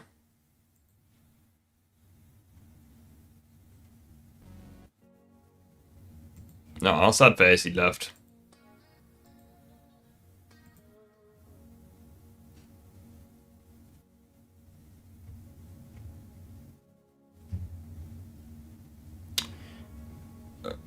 Time will tell. You left your VP. Right, we'll try once more, and if it don't work, it don't work. You can just like ask me in the comment section. About Riff, I left my VPN on. That's fine. You know the Inheritors from the 2000s run of Spider-Man. I don't keep up with comics now, so. Okay, so thingy for Spider-Man 3, a lot of people basically they want them. So do you know like Morlun? Hmm? Are you familiar with like Morlun? Like those guys that like hunt the Spider-Man across the universe, basically. Yeah. So obviously we have Norman and Cletus as the big villains for Spider-Man 3. And the thing is, with Cindy Moon being introduced, he is semi-connected to Ezekiel or Morlun and stuff. So the thing is, you're not familiar with it. So basically, the way I'll briefly explain. These guys are like very powerful beings, and that the writer that made this, he like introduced lore that Peter has like spider totems and stuff. Yeah. And, regardless of how you feel about that, basically these guys go across the universe and they hunt people like Peter. Okay, that's fine. So, if Insomniac were to adapt that, especially because they have 3 spider people. Okay, cool. And especially because you remember like the Scrap Spider-Verse game or something like that, where there's like a lot of them. Yeah. I remember there were a lot of fears where they were going to be the main antagonists for that, but now that that's off the table, they might switch it. They might switch it into side villains for Spider-Man 3, because the Insomniac games have this structure where they have one huge villain that takes up the majority of the runtime, the majority of the campaign, and then one final villain, like for the last few hours. There's like a big recognizable. I mean, that's fine. That's fine. I'm not really interested in the comic stuff. I'll be honest. Fair enough. And I also just have very low expectations in Spider-Man 3's because I don't really know how they're gonna write Spider-Man 3 because I feel like they've backed themselves into a corner. But time will tell. You think they're gonna have, or should they have, like a Spider-Man game in between 2 and 3? Like, Riley, you're coping, my guy. I'm sorry. Like, you're very incorrect with that take. I don't know if you've kept up with chat, but as a Shadow fan, you're probably not. Like, I don't know what to tell you, Riley. Like, you're just very incorrect with that. I've even said, like, multiple times, like, yeah, like, Shadow knocked out Sonic in the Tokyo battle. Yeah. Like, he bullied... Yeah, they might have specifically included that scene just to show Shadow was on another level. It's like, it's like your entire point is Shadow is weak if you nerf him. It's like, oh wow, what a fantastic fucking argument. Like, I don't... No, that's like... There's a point, though. That's like saying... That's like saying... If he took away his abilities, he'd be fodder. That's like saying Superman's fodder if you attach kryptonite to his balls. It's like, yeah, but, like, why would you do that? Oh, God. It's like, your entire argument is Shadow is fodder if you nerf him. It's like, what a fantastic argument. Like, I don't know what to tell you. It's like saying Gandalf's fodder if you take away his staff. Like, or something like that, I don't know. Silver Surfer's fodder if you take away his board. It's like, you're literally nerfing the characters just to prove a point. Like, that's a terrible argument, my guy. Okay, so, how about this, there's another villain that I do really want to see in Spider-Man 3, and the lore isn't nearly as complicated. So, have you watched the 90s animated, Spider-Man TV show? Yeah. So you know, Spencer Smythe, when he makes the robots to hunt Spider-Man? Mm-hmm. Like the Spider Slayers. I think that would be either a great first boss, and then that could lead into small enemies all throughout the city or something. It could be interesting, where, yeah. Where basically Norman is like funding these projects because I will say Norman's motivation for wanting to kill the Spider-Man is quite weak, but like whatever, it's canon now that Harry's hospitalized. Okay, Because, fine. Do you think Shadow relies on his teleportation too much to win fights? No, because he didn't use it when he knocked out Sonic in the Tokyo battle. That was literally his power versus Sonic's power, and he knocked out Sonic. Like, what does that tell you? Yeah. And again, it's like, surely this would lead to the fact that Shadow is above all three characters, because he has this ability they cannot counter. Even when it's a 1v3, like, he can still bully them. Riley, I feel like by that logic you could say... Hang on. Riley, you know what Knuckles says, right, in that battle? He literally says Shadow is more powerful than Sonic. Like, in that fight. He's like, he's far more impressive than the Hedgehog I fought before. I'm right here, dude. Yeah, like, even Knuckles himself is like, yeah, Shadow's more powerful than Sonic. It's like the government says that Shadow is more powerful than anything they've ever encountered. It's like... Yeah. It's like, the entire... Like, Shadow is that powerful, like, even without the teleportation. That's like his ace in the hole, if you like, but he doesn't need the teleportation to beat them. Like, I don't know what to tell you. It's like, it's pretty consistent in the film that Shadow is that strong. Yeah. Oh gosh.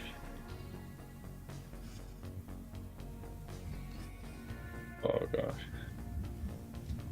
I'm kind of getting my butt whooped by a game at the minute. You know, I don't know if this is a hot take, but I've never found Carnage interesting. That's fair.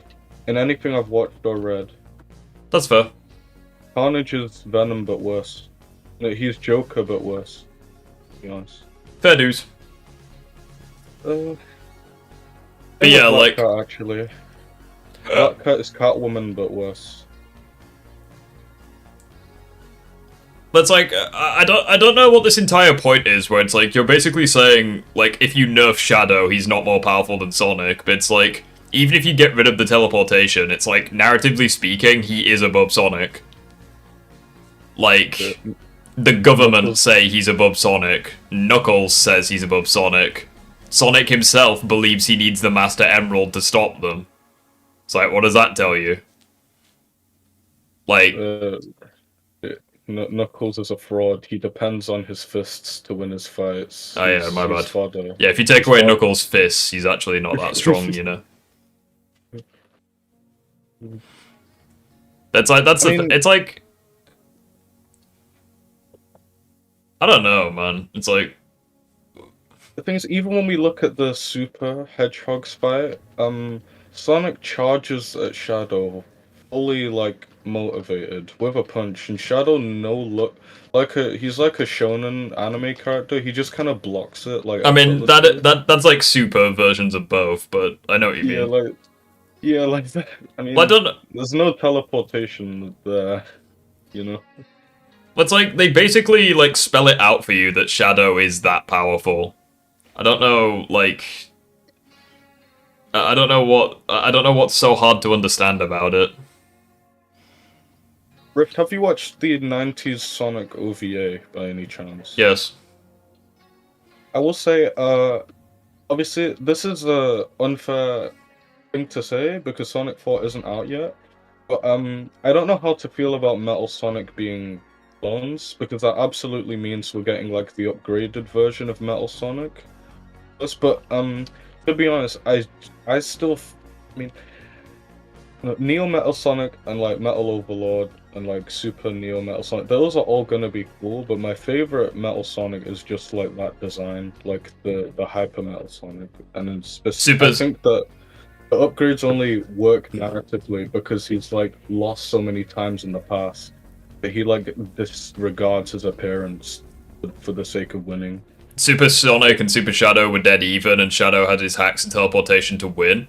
Okay, so you agree that he doesn't need his hacks and teleportation, since even without it, he is dead even with Super Sonic. Can you not see how you destroyed your whole argument there? Can you not see, like, how your argument is, like, wrong? So, without his teleportation, they are dead even. With it, he wins. How does that make him fodder?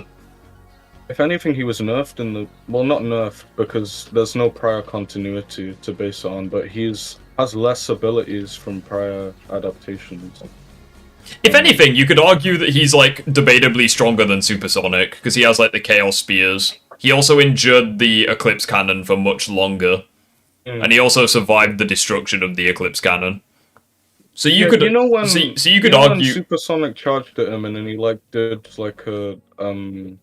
He pulled a Gachi Akuto on him, and then he, like, pushed the Chaos Emeralds out of him. Was that, like, pure power, or is that just, like, a specific technique? I think that's, like, a specific technique, because, like, Knuckles did it with Eggman in the second film as well. Yeah, true. I don't think... It could have gone either way, since Super Sonic was dead even with him. Okay, but your entire argument is Movie Shadow was fodder, but he isn't. Because you're saying he's comparable to Super Sonic in his super form. So I really don't see... And it's like, I want to point out, like, if you wanted to say that Super Sonic is above Super Shadow, totally fine. Like, if that's a fair take to have. But I don't believe that Shadow is fodder. Like, Super Shadow is, like, either the strongest or second strongest character in the verse. Like, I think that goes without saying. Ryla, keep in mind, Shadow's rings are inhibitors. Like, they're basically like kryptonite. Like, I will say... They make him weaker. Okay, I will say that the inhibitor rings I'm slightly concerned about, because it's like, in the film, at no point in time do they mention the inhibitor rings, but then at the very end, like... they kind of, like, he removes the rings and, like, he pushes on the station. So it's like, I don't know if they just did that for, like, fan service, but I don't know how I feel about that. He would be fodder if he didn't have his broken abilities. Well, no, because even without the abilities, he was relative to Super Sonic. Without his broken abilities, he knocked out Sonic in the Tokyo battle. Like, even without his broken abilities, he is, like, bare minimum tied with Sonic in stats. Like, I think it was, like, a Piccolo thing where he fights with, like, £1 billion on his back or something, and when he's, like, seriously, like, getting his, like, ass beat, then he, like, takes it off. And he Riley, I'm gonna ask you a genuine question, right? It's not a trick question. Do you think that Tails could beat Shadow if Shadow didn't have his teleportation? Please, there is only one answer to this. Please, for the love of God, say no. If you say yes, then you should just quit Sonic scaling. I'm sorry. Like, do you think Tails could unironically beat Shadow if he doesn't have the teleportation? Who do you think personally is more powerful, Super Sonic or Super Shadow? You could... I think Super Sonic has you could argue that Super Sonic is more powerful than Shadow, but Shadow is, like, more durable and has more abilities. So it's like a fight between them is pretty, like, even. But I do like how Tails is somewhat capable in the movies. Tails is fucking useless in Sonic 3. I'm sorry. True, but like, I actually... In Sonic X, like, he can't run fast, and he's... I actually laughed I laughed in Sonic 3 when he tried saving Sonic and then just passed out. I'm like, you're fucking useless, Tails. That was his moment, dude. Actually, yeah, that's kind of a thing I didn't like. I get that the whole point was to show, like, the brotherhood and, like, we work together as a team. But it was definitely... Well, again, a case where, like, they put down one character to make the other look... Well, again, Riley, like, even with your comment, you said that Tails can't win, but with Knuckles and Sonic's help, maybe. Okay, so you're literally having to 3v1 Shadow to maybe win against him. Like, Uh, I don't know how he's fodder by that logic. No, Rift, logic doesn't matter, only agenda, bro. Like, by that logic, Thanos is fodder, because, like, Iron Man, Cap, and Thor might beat him. But they didn't. Like, Tails is fodder, definitely not, but they might have won if Sonic and Knuckles locked in. I don't think so. Well, again, it's like, I feel like at that point, you're just deliberately nerfing Shadow. For no reason. Because it's like, because at the end of the day, it's like, like, it's a 3v1. Like, I don't know. Like, if anything, I think the fact that Shadow takes them out as quickly as he does is a testament to how powerful he is. Especially since when he takes out Sonic specifically, he doesn't use the teleportation. Like, he throws him up into the air, teleports, slams him down to the ground, and basically one-shots him. It's like, that is Shadow's strength doing all the work. Tails does depend on prep a lot more than the others, I guess. Riff, what if Goku only had one leg and was blind? Nah, he'd be fucking unstoppable, you know? Riff might. If Shadow was sick, holding back without limbs and blind, then Tails wins. So therefore, Shadow is fodder. Like, that's the. Well, no, but it's like that's the basis of the argument. But you've also got to keep. Hold on, hang on. The reason, hold on. The reason why this argument is so stupid, right, is because like Shadow's teleportation isn't what wins the fight. Like, he himself is still winning the fight. So when he roundhouse kicks fucking what's his face, when he like one-shots Tails, it's like he's doing it with his strength. Like, when he beats the shit out of Knuckles and almost knocks him out, he's doing it with his strength. Like, yeah, the teleportation makes it easy, but Shadow himself still needs to be strong enough to do damage to these characters. Add to that, the teleportation loses, it's not as broken when you consider Sonic's, like, reaction time. Like, he can move within, like, when like Quicksilver style, when everything around him is frozen. So in general, teleportation isn't that useful against a person that fast. So you have to be somewhat like quick yourself, you know. But you like, also if he's just spamming teleport against like a person with normal reaction time, then I mean, I guess it's pretty broken then. I mean, yeah. Like I said before, the movie, he doesn't like, other adaptations of Shadow have way more, like, busted abilities. Because you gotta... Hold on, you gotta... slower than Sonic and weaker than Knuckles. Because you gotta argue that when Shadow did that, he caught them off guard. Well, again, your argument is that he's fodder, but he's, like, literally bullying these characters with, like, 1 or 2 attacks. Yeah. I don't know how... Again, remember, like, Sonic and Knuckles fight in Sonic 2? It's like, they traded blows for ages, and they still got back up. Shadow hits them, like, twice and they go down. It's like, what does that tell you? Like... I don't know where this is coming from. Like, it seems pretty cut and dry to me. I'm watching the clip now. I just had a random question. Like, hold on. Could Shadow really do that much damage to them if he didn't catch them off guard? Yes, because he himself is doing the damage. The teleportation isn't doing the damage. He himself is doing the damage. Like, even if you remove the teleportation from the equation, Shadow could still two-shot them. Because he himself is strong enough to do that. Like... That's how that works, right? Like, it doesn't matter if you take Arnold Schwarzenegger's gun away from him. He's still taking my head off with one punch. Like... Would you consider Shadow's boots as a gadget or part of his skill set?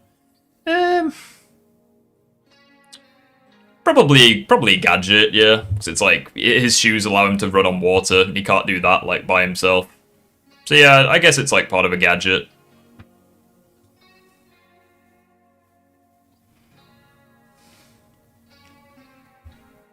Yeah, it's fine. Why does Shadow use a motorbike? Because cool. I don't know. Is that law Fucked if I don't know. 50-year-old boomer who instantly knows how to ride a motorcycle. Like, I don't make the rules. I think they really wanted to, in like 2005, they really wanted to appeal to like the American audience. If you want to say Tails would get one shot, that's fine. I agree with that. But Sonic and Knuckles were knocking each other through rocks in the second film. Yes, and Shadow could two-shot them. What does that tell you? It's almost as if Shadow is significantly stronger than both of them. How... I'm talking about base Shadow. I'm talking about base Shadow as well. Like, he literally two-shots them in that fight, in their brief interaction. Like,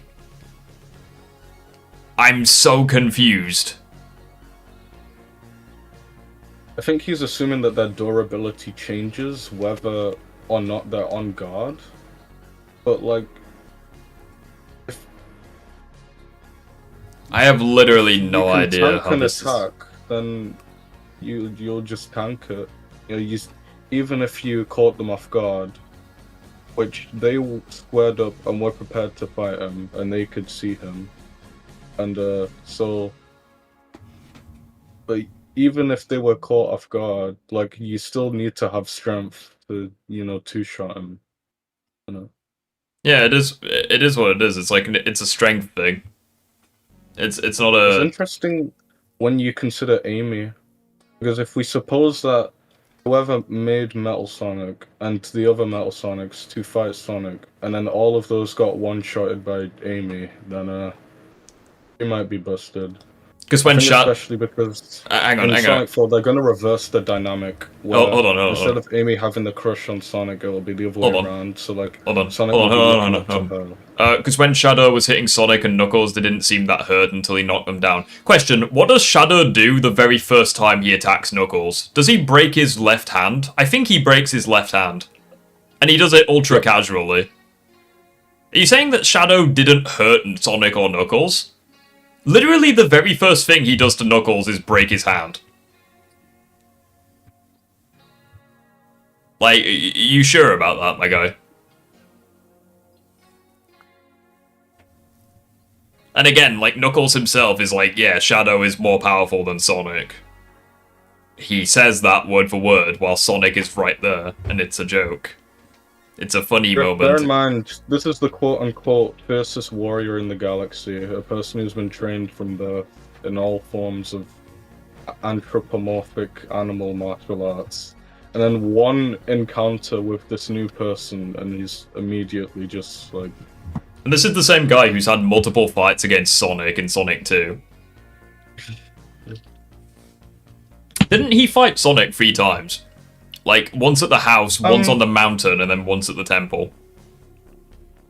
Respectfully, I would argue that the one on the mountain wasn't a fight, more of a chase. And Knuckles did overpower him there. But the one in the temple, that was a fair one-on-one. He did to Knuckles' arm, but then he kicked them and stuff. They didn't seem too hurt. He hurt Knuckles too badly. Sonic and Tails had to get him back up. They were like, "Are you alright?" And then he was like, "No." He literally said, "No, I'm not alright." The entirety of the previous movie is just unbothered by everything and everyone. Also, Shadow literally one-shot Sonic, like, in that fight. Like, he lifts Sonic into the air, and then slams him into the ground, and Sonic's just like, oh, he took us all at once, and then just collapses. Yeah. And again, he knocks out Sonic later on in the freaking fight. Like, you want to talk about, like, they didn't seem too hurt. It's like Sonic gets knocked out by Shadow.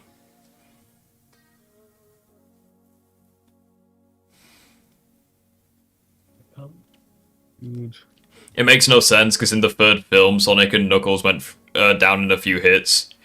Hey, crazy concept. What if Shadow was stronger than both of them?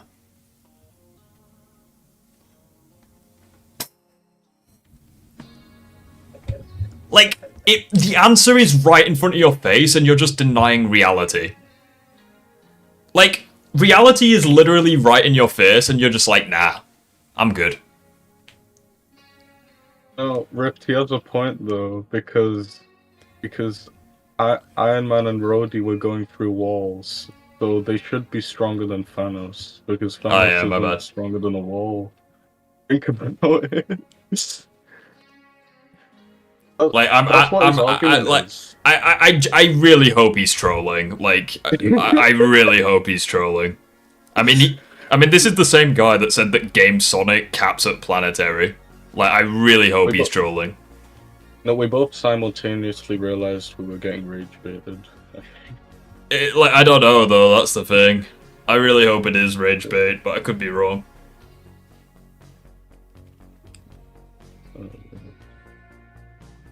How scaling video game characters is funny. You have Kratos who can kill gods but can't open chest.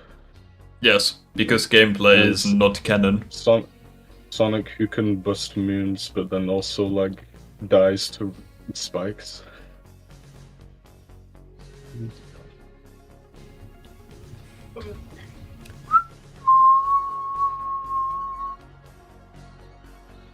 What do you feel about Paramount doing a Shadow spin-off with Daddy Doom, Black Doom, and then is that like I don't really is like that too ambitious? Is that too ambitious for this early in the game? In the franchise, I mean. Just the thing is, in the second movie, Sonic and Knuckles were enduring falling into concrete and getting back up with no issue, but then Shadow hurts Knuckles by falling into a stand. Yeah, because he's stronger than Sonic! His attacks do... that made him hurt. His attacks do more damage to Knuckles than Sonic's does. How is this not going through your head? Riley, I'm so... Like, the answer is right in front of your face. You did 25 times 4 in a calculator and you that made you take damage. You literally are doing 2 times 2 and you think the answer is 5. Like, come on, my guy. The answer is right in front of your face. It's almost as if Shadow is more powerful than Sonic. His attacks do more damage to Knuckles than Sonic's do. Riff, can you show clips from the movie? I'll get copyrighted, but... Oh, Paramount is tight about their copyright. And I had a movie shadow edit that got sacrificed to the gods because it was like 1 minute long. Right. Hey guys. Right. Hang on. I'll try find like a good moment. Does it show? Oh, it doesn't. Fuck. Alright, here we go. Hey! Broski who wins though, Super Shadow or Goku SSJ? I don't really know very much about Dragon Ball. I'm not going to be very much help with you there, I'm afraid. Oh, goddammit, it's not. If you like Sonic the Hedgehog, you'll like Dragon... Well, it depends. It's very long though, so like, if you don't want to dedicate your time that's not to right. it, I was watching it for like 3 years.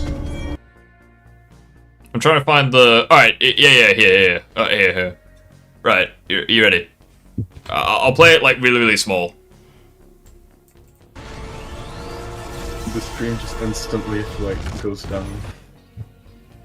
Yeah, there was no teleportation in that scene, and Shadow knocks out Sonic in that attack.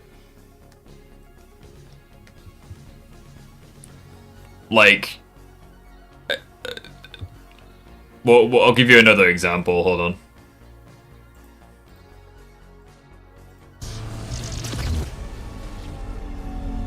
Hang on, just...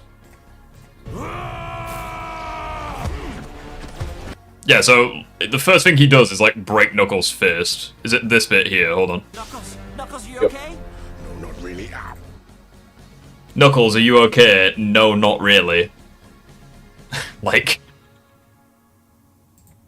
It's a very predictable trope, but I love it when the previous antagonist like challenges the new antagonist and then just gets like destroyed like immediately. And again, like Knuckles even himself, Knuckles says like he's way more impressive than Sonic.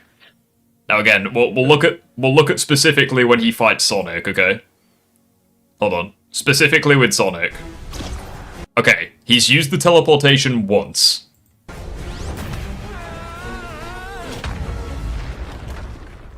Okay, he took us all at once. He literally one-shot Sonic without using, like, with his own strength and speed. Like... To be fair, I think this is just a difference in, like, battle IQ and experience. Shadow goes for the throat, Sonic just kind of stands there, and then, Shadow just capitalizes, he just does a nasty combo. Well, and he says, leave me alone. Well, regardless, it's like, you have the end of the fight where he blatantly knocks out Sonic. But, yeah. With that being said though, guys, this is where we're going to be ending the stream, so I want to thank you for being here. I will see you in a bit. Yep. Unfortunately, I would love to keep debating this, but I have work tomorrow, and also I would like to sleep because I'm still not very well. So... fun times for me. So yeah, with that being said, unfortunately there's no more content from me this weekend, but I'm sure you'll survive without me until Monday, where I'm sure we will have some other things in the works. So yeah, with that being said, have a good rest of your weekend, guys, and I will see you on the next one. Take care.